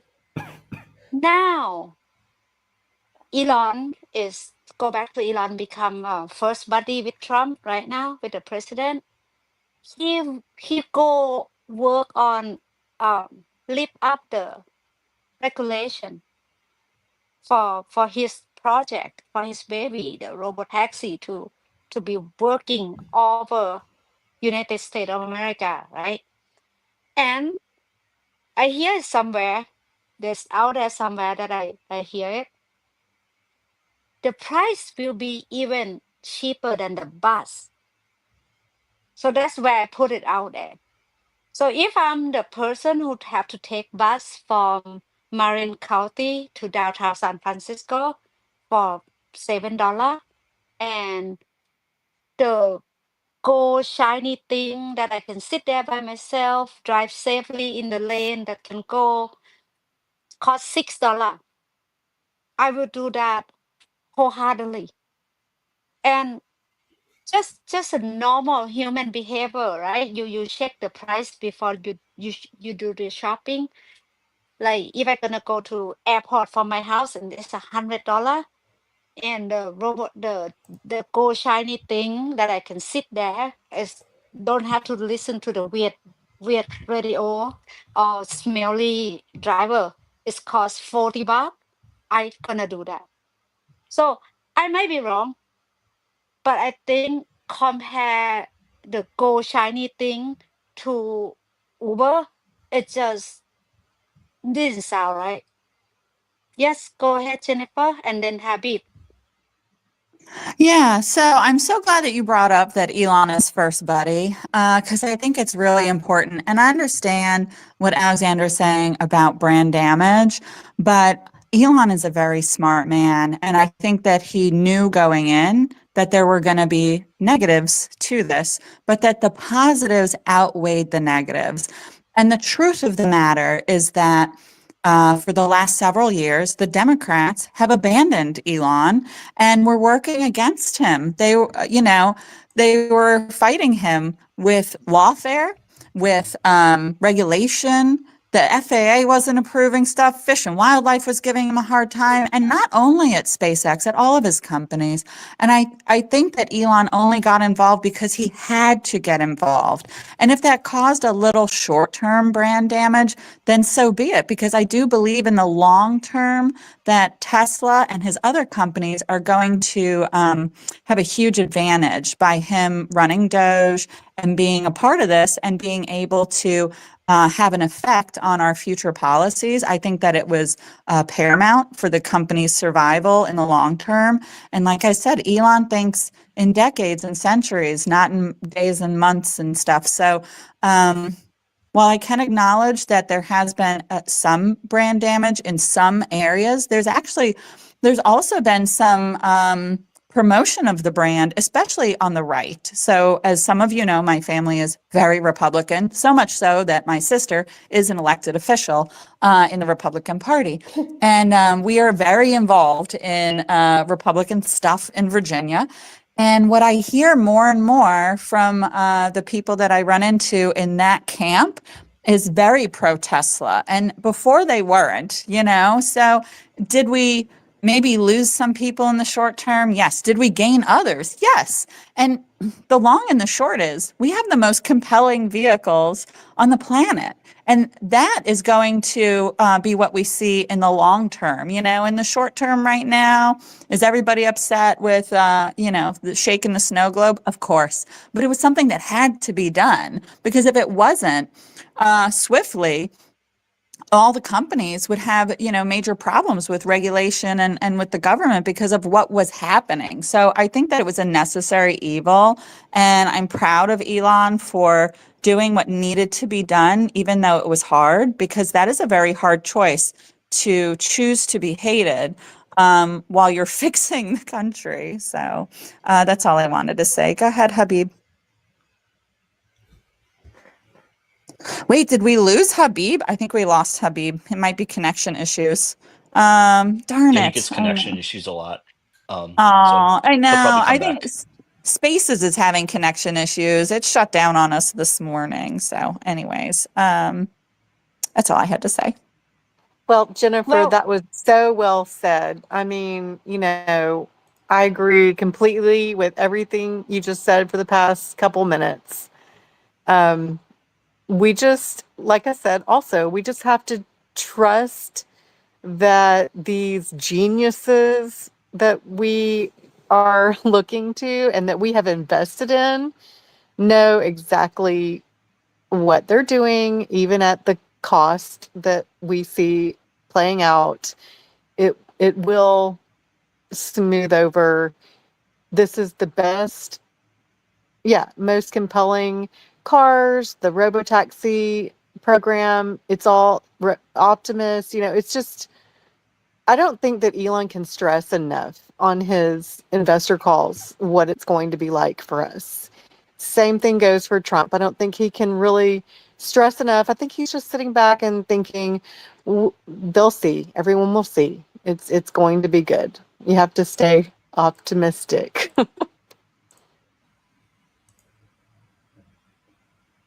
I want to make a quick point before I hand the microphone to Wes. I'm so excited. I believe all of you listen to the all hand Q1 all hand that's come out of nowhere, and Elon is giving a lot of bold prediction. I don't even know I'm gonna call it prediction because it's a all hand. It's for the employee. It's a CEO talking to the employee, right? Basically, that I talk about the future of the company, which is they're working on. The part of them is they are part of the project. They people wake up and go to work, and they're passionate. That's their livelihood, and a lot of them is excited stuff. The Optimus, the robotaxi, and on and on. And the last earning or the earning before when Elon say this is a new book, this is not new chapter. The master plan part 4 is a new book, and this is in a time like this, in a time that is 480. We think we're gonna see 500, and it's bloop to to 14. It definitely gonna make people like, what the fuck, right? They're gonna be like, no, you politics is suck. Like Dan Knife is like, when you have lunch with Ross and come out, it's like bearish. It's like, oh, this guy is a flip, another flip. But they don't see what Elon see, and who falls that, you know? I just wonder, like, how many people in Canada is like, I wish I have Elon be one of our Canadian follower. You know what I mean? So in a time like this, you have to see, you have to look, what is the signal, what is they actually accomplish, where are they going? And of course, because of its politics, because of the Doge, because of Elon not at a factory at 5 in the morning, open the door for welcome all the employee, and they're like, you need to go back to work. It's like, they're gonna say something, but we need to stay the course. We need to actually study it ourselves to understand, hey, where is our future? Dave Lee, one of my great teachers, I listened to his podcast back in the day, and I understand what he say and why he doing that. Because he see it. He see Tesla energy is gonna kill the car number. He say Optimus gonna kill the all the S curve that is keep curving up, and I see it. That's why I say, like, right now at 2025, even though we have a trade war with China, it is this for me personally. It's easy to hold Tesla stock. The other day, I was driving. I'm not driving my car, driving me from the hospital to home. And there's one car in front of me is swerving to the lane, and it's an old Toyota. And I'm like, what? It's 11 a.m. This guy drunk or what? So I take over the car and I went to take a look, and it's two old people. They must be in their 90s. And let's go to Lama Point. Her mom at 80 years old say, hey, that's great. Everybody should have the car driving. And that is what Elon going. That is saving life. That is where we going. Like, no old people should driving car. I'm 42 years old. My left eye is messed up. At night, I cannot see stuff. And if I have to go somewhere at night, I trust my car more than myself. This is where we are right now. Damn. So hang in there, my friend. Give the mic to West now. Hey, I'll try to be quick again. Great points, Jennifer. I'm seeing personally a lot of positive. I drive a Cyber Beast, and I'm in it right now, as a matter of fact. And since the election, I had so many people flick me off, and I had a guy swerve at me, a lot of thumbs down. And in the last 4 weeks, I'm getting so many people going out of the way to give me a thumbs up. So I think there's something happening there. I don't know how much. A second point is, Vivek, I think you mentioned batteries, the energy division helping us. And I'm concerned about the tariffs as it relates to batteries coming over from China. Um, I just looked at Why the does not carve come from out China? that they made this weekend for, laptops, notebooks, whatever, phones. Okay. I didn't see electric batteries, but I'm driving. Hopefully they fit that, they carve that out soon. But if not, there's a lot there. The way I envision the marketplace is that there's so much demand for the utility size battery packs, the mega packs, that we could potentially pass on tariff costs to the customer. So that's possible. And then I think there's two more points, but I can't think of the other. So I'll just do one last one. Peggy, did you have any feedback on the pricing or just kind of the finances that I laid out for the Robotaxi network? Anything to add to that, or any thoughts? I mean, the only thing that I would add to it is that we can't really compare, Uber to what robotaxi is going to do. It's a whole different ball game. It's a whole different business model, in my opinion. And in the future, eventually, what this is going to do is, I know Jennifer's going to have, she's going to go against me because we agree to disagree here. I think it's going to eliminate car ownership in the future, because it's just going to be such um, a dumb idea to buy a car when you can see how cheap it is to just robotaxi everywhere. The headache of owning a car, of paying the insurance, and the services, the electricity or the gas, making sure no one scratches it. All that headache is gone when you can just get a robotaxi, which is 1/10 or 1/5 of the price of what it is to go places. Eventually, over time, I think it will eliminate car ownership, in my opinion. So, but the Uber thing, I think we shouldn't take Uber's business plan or business idea and compare it to what Tesla's going to do, because Tesla's going to be on a whole orders of magnitude something completely different. That's the only thing that I would add. I'm curious to know, Habib, where are you from, my man? Because I'm in the Middle East right now, and I'm curious to know where you're from. I'm from America. Listen, I sorry about a few minutes ago. I actually had to go into Whole Foods real quickly and give two Amazon returns. And since we're sharing a little anecdotal evidence there, I'm in my Cyber Beast and I got flipped off by a lady in a Subaru. Um, but that's I guess that's expected in the Whole Foods parking lot. It almost feels like I'm walking into the den's lair at that point. Yeah, no, Pedgy, I'm from the States. My family's got a Middle Eastern background. I live here in New Jersey, and I've been invested in Tesla as a customer. I guess our family's been in it since 2013. Uh, since like 2018, and that's when I got my first Tesla, and I'm on my fifth one. And I say that because I think part of being a bull is I think there's a difference between a stock bull and a company bull, and I hear it a lot on the spaces. Look, yes, is Robotaxi going to be very different than Uber? Sure, that's fine. We can say that, but we don't have any financial way to compare that right now. And when we're investing and we're looking from an investment standpoint, or at least the markets are looking at it, they need to see comps. And so the closest comp that we can come up to that makes some sense in the ride hailing business is Uber. And so until Tesla starts putting out their robotaxi service, which I can't wait, it's going to happen in June. But once we start getting data from it and financial data, and we get to see that, then we can really extrapolate these models.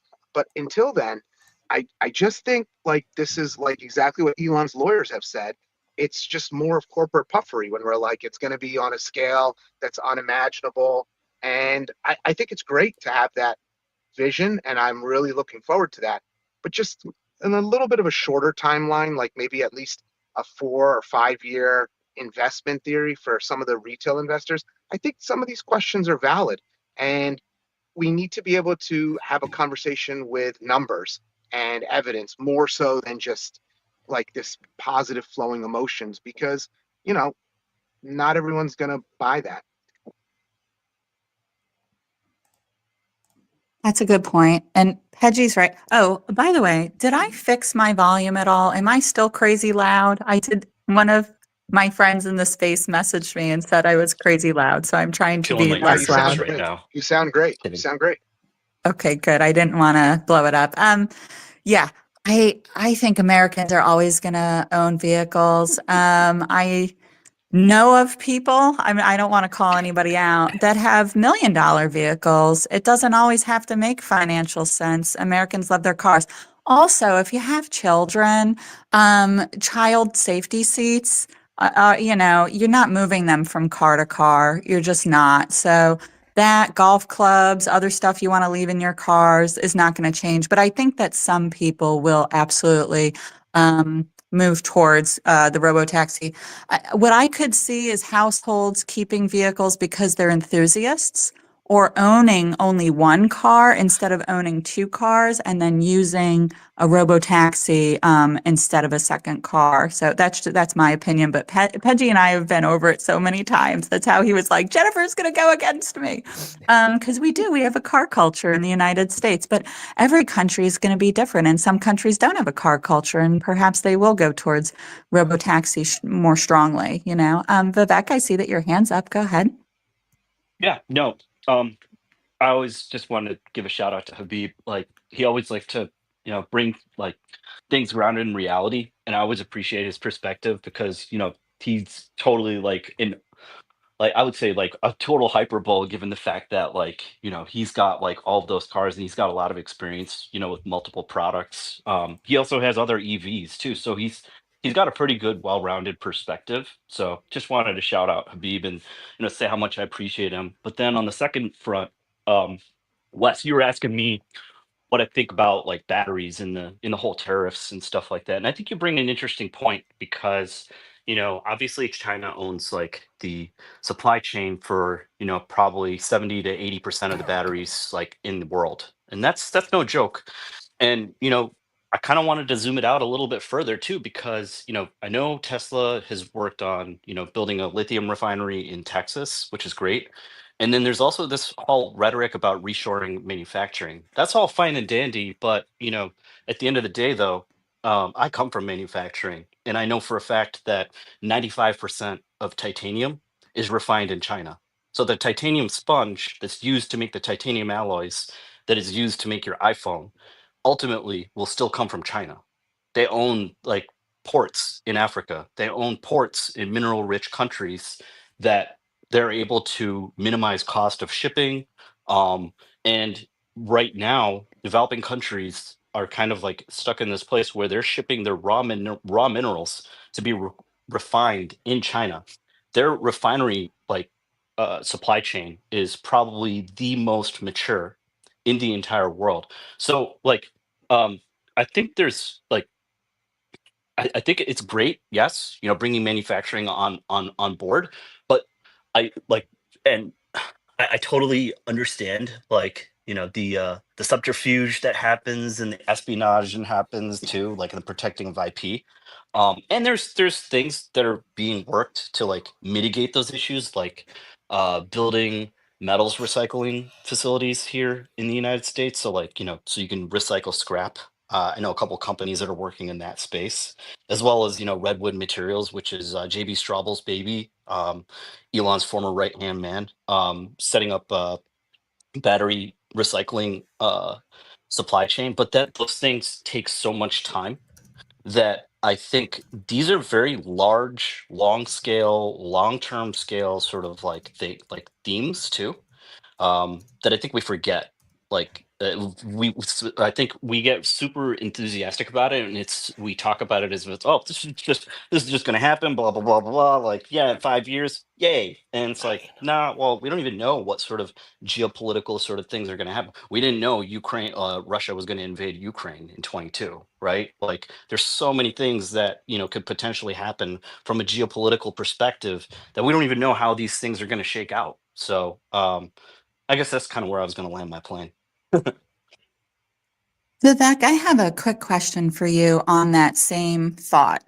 So I have said before that I think it's fantastic that we're making megapacks in Shanghai because we have that trade route between China and Africa.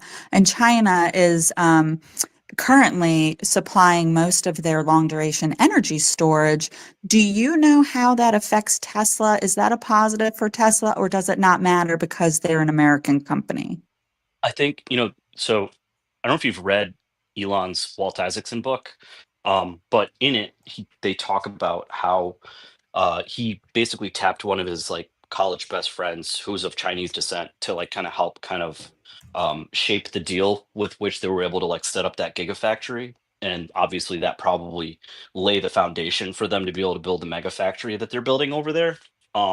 So because like for the longest time, China and India is kind of like this now. India is very much like you got to partner with a bunch of people in India to like make big factories and stuff like that. And I think the current administration with these tariffs, it's a strategic tool. And I zooming out, like I think countries like India will get unlocked because I remember Peggy brought up India. I think that's going to take a lot longer because there's so much regulation in India in general. It's just overregulated. But I totally agree with you. Long term, they will come to the table. How that will come about, I'm not really sure because affordability of vehicles will be a challenge. But also people don't realize, in India, the cost of a taxi ride is a fraction of the cost here. Cost of a taxi ride in Thailand is a fraction of it is here too. So like, I mean, like what works here in this country and in developed countries doesn't necessarily work over there. But the fact of the matter still stands. India is one of the fastest growing GDPs. But with all these tariffs too, I'm sorry, I'm like ADHD, so I'm like all over the place. So apologies. I just kind of like spit whatever comes to my head in the moment. But I also read somewhere that Namibia, which is one of the largest like diamond like producers, is basically like, okay, well, if the US wants to like do like, make it harder for us to get a visa, like, well, we're gonna make it harder for people like of US and Western origin to just come over here and just like, mine like overstay their visas like in Namibia. But then in addition, you got mining companies like mining countries like mining rich companies like DRC, as well as other African nations that are talking about like, okay, how do we step up our refinery game so we're not just shipping out unprocessed minerals? So that's a whole other thing that I think, that I think honestly that's a good thing in a sense. I mean, it's going to cause a little bit of chaos short term globally, but I think it'll be good in the sense of like, you've got these like developing countries that are actually like, wait a minute, like we've got all these resources. Why don't we have the talent here to like, develop all these refineries, right? And so it's not going to happen overnight, but I think you're going to have a lot more countries, not crazy protectionism. I think right now he's just like Trump is really leaning into protectionism to kind of get people to start thinking about it. And I think um, more of these countries, even India too, like will start refining their minerals and start building out the refining infrastructure. But I will say this: we should not underestimate China in the sense of let me just paint a picture here from my world. So in 3D printing, you have the refining of materials to get the materials to the form factor that you're printing with, like in metals, which is a powder, and you have to atomize ingots of like whatever metal you're printing. And to get that to that fine powder is very, very energy intensive. In China, their additive manufacturing facilities literally have the refining of the material, like they literally have the refinery, the atomization, the manufacture of the printer, as well as like the job shop where they're printing. Everything, like that's how efficient they've designed their manufacturing cities. And we just don't have that like in the West. It's not nearly on the scale of efficiency that we have. Can we get there with automation and stuff? I believe it's possible, but I think we have to get out of the mindset of like, how do we beat China, more like how do we compete? And I think that's the mindset um, we need to, because they have a 50-year head start on us. We have to kind of like accept that.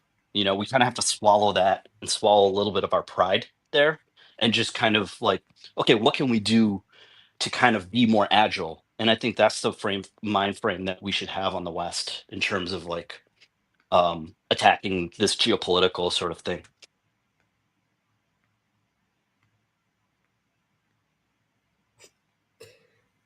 Lama, please.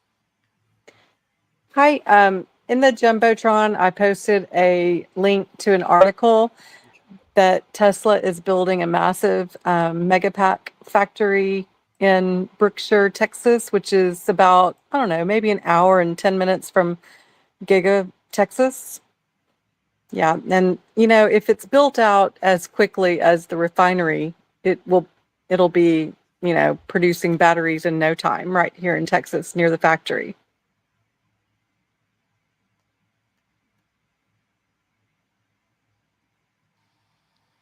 That's awesome.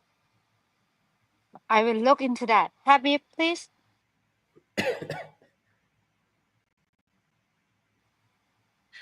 I think that Megapack factory, from my understanding, is they're not producing cells; they're just assembling the Megapack. So the cells are most likely probably still going to be imported until they're able to ramp up their own production here in Texas. It is interesting, though, that they have these Megapack factories and they're building them so close to the automotive factories. They got one in Shanghai. They now got this Texas one. Um, and I think some of the benefit is probably they can take advantage of some shared resources from the automotive factory, whether it's like, shipping of the battery cells or maybe some engineering expertise. Um, and then of course just like consolidation of like executive employees within the region, of the automotive factory and the mega pack factory. So there's definitely some benefit to having them close by as well. I also think that part of that, I agree with you on that. And I think that part of that is because we have established trade routes, like exporting goods and importing raw materials takes some administrative work. And so that groundwork has already been done for those regions. I do suspect that mega packs made in China will be treated as goods coming from China. And that's a positive for Tesla because the regions in the world that need long duration energy storage the most, the growing areas, the places that are industrializing today, they already have very well established trade routes with China. So I think that it was brilliant that our second Megapack factory is located in Shanghai because it will make exporting it to Africa very easy and eventually, hopefully, to India. Although I do believe that someday we will be producing Megapacks in India, much because of their regulations and their requirements. I wanted to say something else. And we do have another Megapack facility that's being built in Texas. I don't know if you guys remember, but I do. When the grid failed in Texas and people died, we need to stabilize our grids. We do. We need to work on our infrastructure as Americans. And I think that this administration knows that. I think that Trump really is working for the American people and that he wants to see our infrastructure improved. That includes Megapack and any long duration energy storage that is available because when you look at the numbers, long duration energy storage is less expensive than a peaker plant and it's also clean. So I think you're going to see many municipalities opting for battery facilities over adding maybe nuclear because it's very expensive and it's very difficult. It takes time to build a nuclear facility, or even gas and coal. They're both dirty and you're at the mercy of the pricing of the producers of gas and the producers of coal. Whereas when you buy a long duration energy storage product such as Megapack, you buy it once, your pricing. There's no volatility in it. So I think that Tesla Energy is going to do so much better than anybody really is anticipating. Yeah, what you just said, the about the trade routes, that's exactly what I was trying to formulate. That was exactly what I was trying to say. Thank you for clarifying that. And the one really cool thing, like the ace up our sleeve as Tesla as a company, is that Tesla China, for all intensive purposes, for our discussions, is like an entirely separate entity than Tesla United States and Tesla Europe. And I think it's great that they built these factories where they have demand within those regions. And so if we're having this trade war, for sure it's going to impact Tesla here in the United States for some raw material, for their raw materials. But all the other countries in the world that Tesla China or just China is trading with, excuse me, Tesla gets to ride the benefits of those trade partnerships.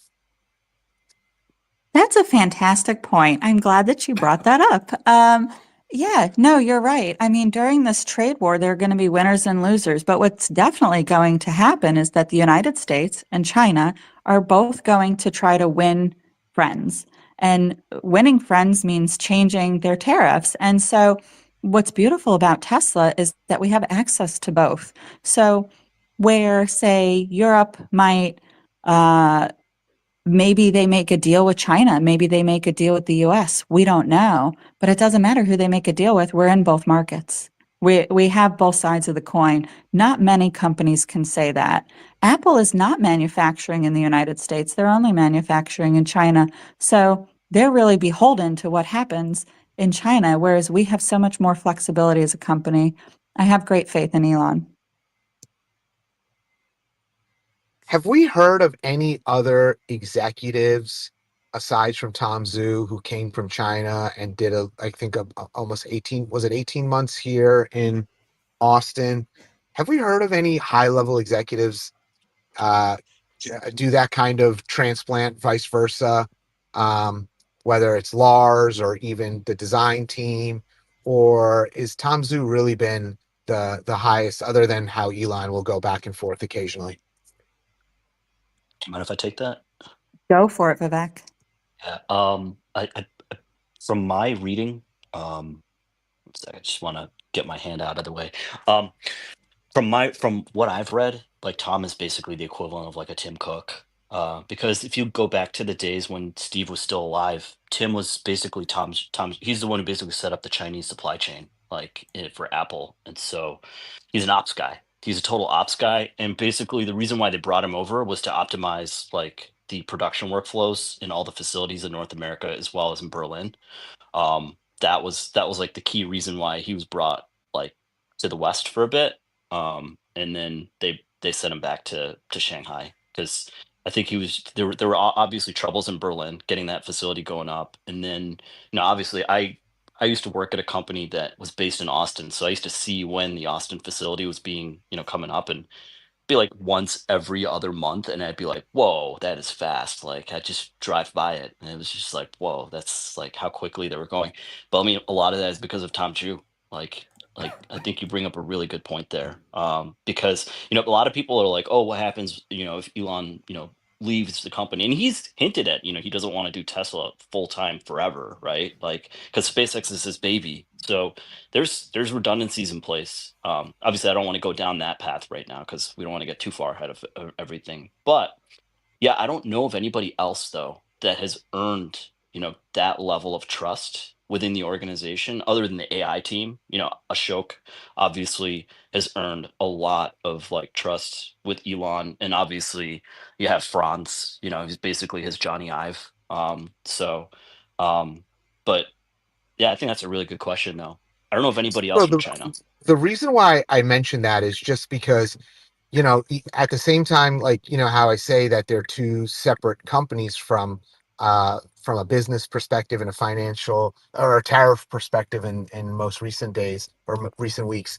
Um, it's really awesome though that they also still have like this cross factory or cross corporate center um, uh, exposure to the executives to really help make sure that Tesla China and Tesla Berlin, Giga Berlin, and Texas, and even California, um, so they don't end up just operating in like silos from a managerial standpoint and operation standpoint, which kind of helps keep them synergistic and helps keep them. I would think it would help keep uh, the flexibility in changing markets and climates like we are right now. It helps keep them flexible when they have that, when they have that one standard, when they've controlled for that, managerial type of oversight through the factories.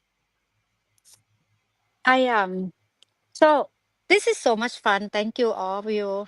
Thank you all the question. Thank you all the smart answer. This is like make my Saturday so good, Following Tesla is almost like following theory, like it's entertainment for me too.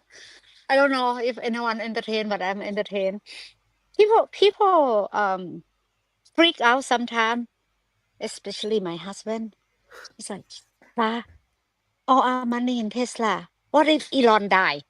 What if they take him out? Are we gonna be poor? I don't want to work in Walmart at 60 years old." And I'm like, dude, right?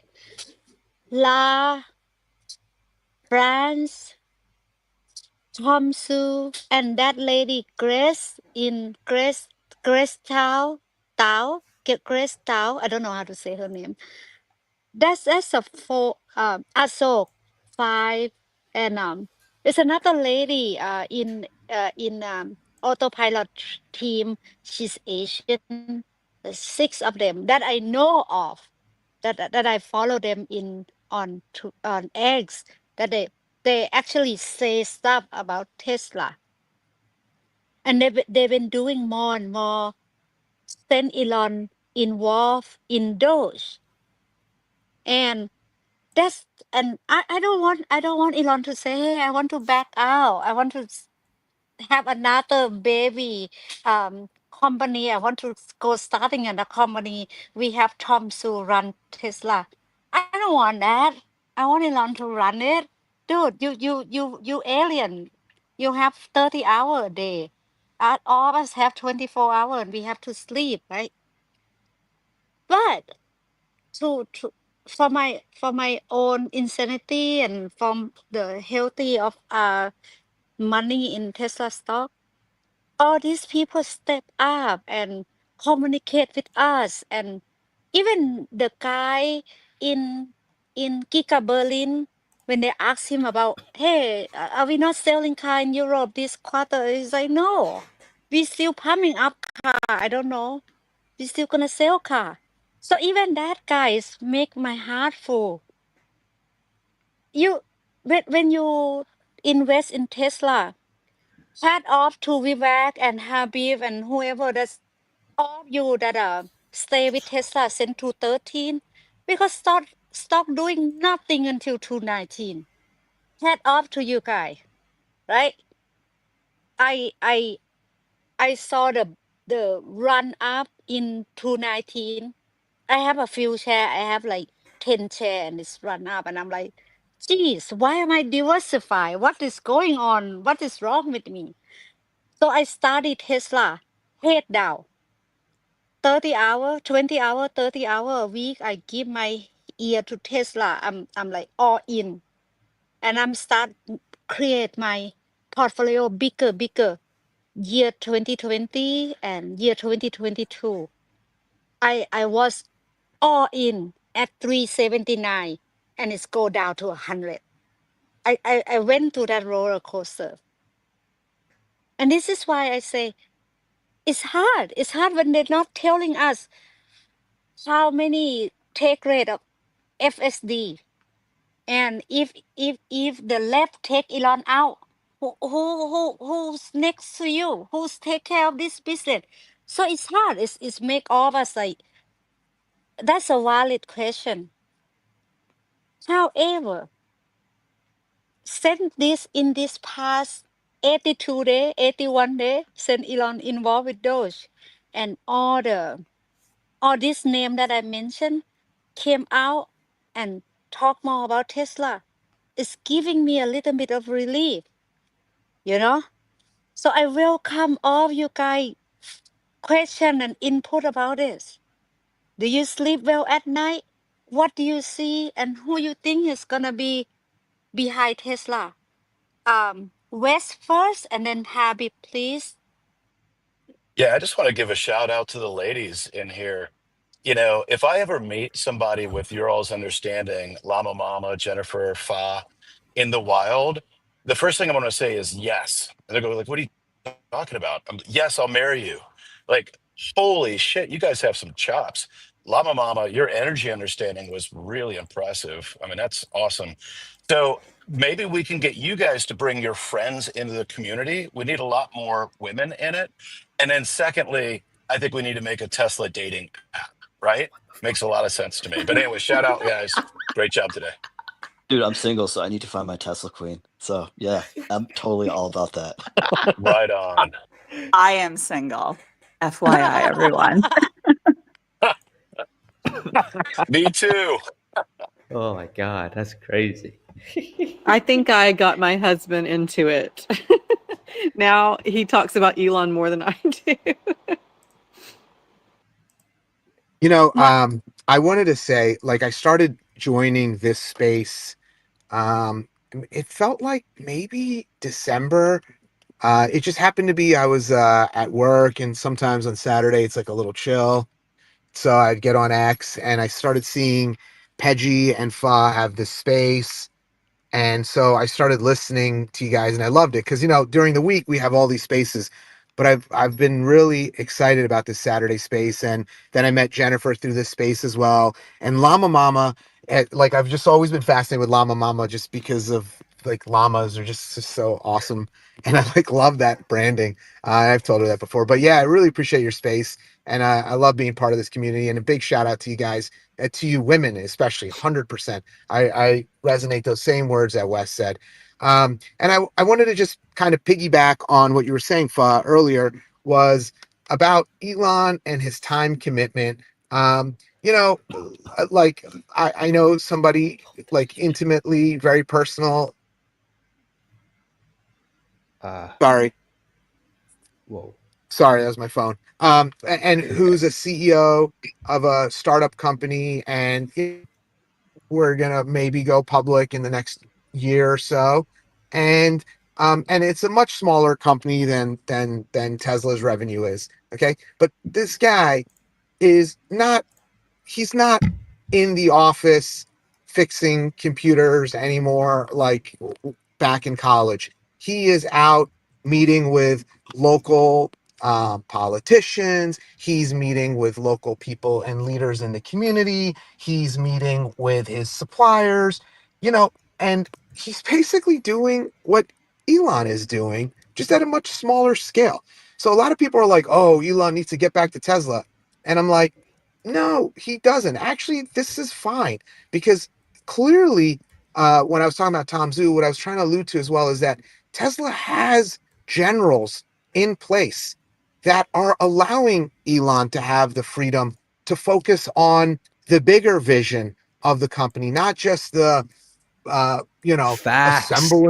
assembling the vehicle together, right? So that's the advantage of having these. I Facts. call them generals, but like these leaders, like Tom Zhu, and these leaders in the engineering team, the AI team, and I really loved the Investor Day back 2 years ago when at Austin they brought out all these leaders onto the stage because that is what we need to see because this everyone is like, oh, this is Elon's company, Tesla's Elon, and Elon is Tesla. And I'm actually kind of like, no, that's not true at all. This is his vision.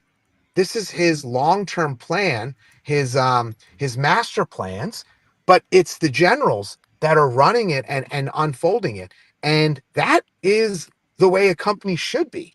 So I don't lose any confidence. Like when Elon's not sitting in Austin, I'm like, it's fine. Like, what is he going to do? He doesn't need to sleep on the factory line anymore. They've got other people that he can trust to do that. So yeah, I just want to share that bit. Big shout out to you guys, by the way. Thanks, ladies.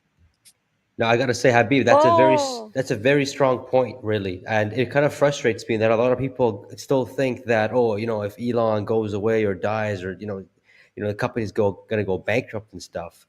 It's not. They have, like you said, the generals, the right people already in place, a succession plan already in place for anything, and Elon knows this. That hey, I am a key risk here, but anything could happen to me. I'm doing all these. I'm doing like he has like 17 jobs, like he has said. Anything could happen to me. So, and I need to make sure the companies that my companies are running smoothly when I'm not around. And the fact that people are putting so much weight on Elon, like the fact that like you guys saw what happened in Q1 delivery numbers, like it went down, and then rumors came out, or not rumors, I don't even know if it was rumors or not, saying that Elon is to step down from Doge, and the stock went up because of that.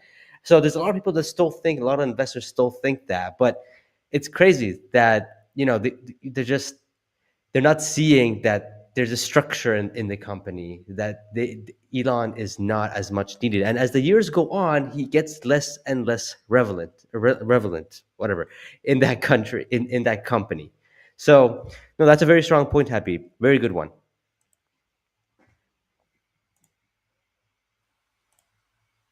yes. And oh, Vivek, please go. Oh, okay. I didn't want to interrupt you. But I just wanted to second what Habib said. I really appreciate both of you having me up here in this space, and Peggy as well. Like all of you guys, like I know I haven't been on here consistently as Habib.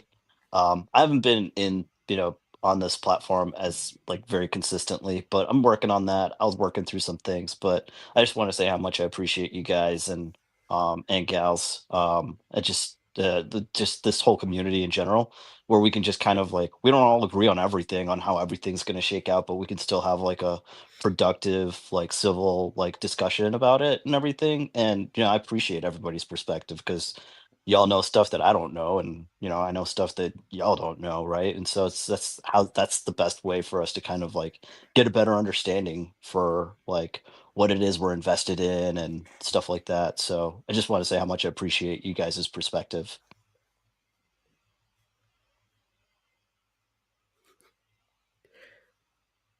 I'm looking for every Saturday because I'm so pumped. Good news, bad news, I'm pumped. And I love SMR, Stephen Mark Ryan. And then I love Herbert. And then I love Petsy. And then I'm DM Petsy. Hey, Petsy, let's have a space on Saturday. Because all my friends that don't understand, if I'm talking about Tesla, they look at me like I have 4 head. It looks like I grow another 3 head on top of my 1 head. So I appreciate all of you. I know we went over for like an hour and Patsy have to go to sleep and my kid about to wake up. So until next week, my friend, give all love and light and follower to all the speaker. And my heart is go to you, all my friend. Until next time. And one more week is gonna be another roller coaster. And don't believe me, just listen to me and go double click. 250 is the opportunity of the lifetime. And if you guys like spicy food, check out my profile and buy my spice. If you don't eat spicy food, buy it for your friend. Hey, Love you all. What? I apologize for cutting you off. I want to say one thing before we wrap it. Please keep going. I apologize. Do you No, ship to Wes, you go Sweden? first. I'll just say this, Ken. I want to propose an idea. How about we have the ladies of TSLA as a space in the future, where only ladies are the speakers? I think that'll really start drawing in, more ladies over time. Maybe a guy can come up or whatever. But anyways, think of it as an idea. All three of you would do a great job, and if we can get some others, I'm down. 100 if I think maybe me and Jen to the start, and maybe if Lama Mama want to join us too, but I want to keep Peggy. We're not kicking Peggy out. Peggy is my number guy. So love and light to all of you. Don't forget to buy my spice to all of your spicy friend.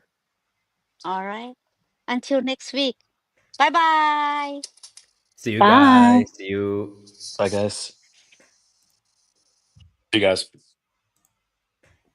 Oh my god! Wow. Sheesh.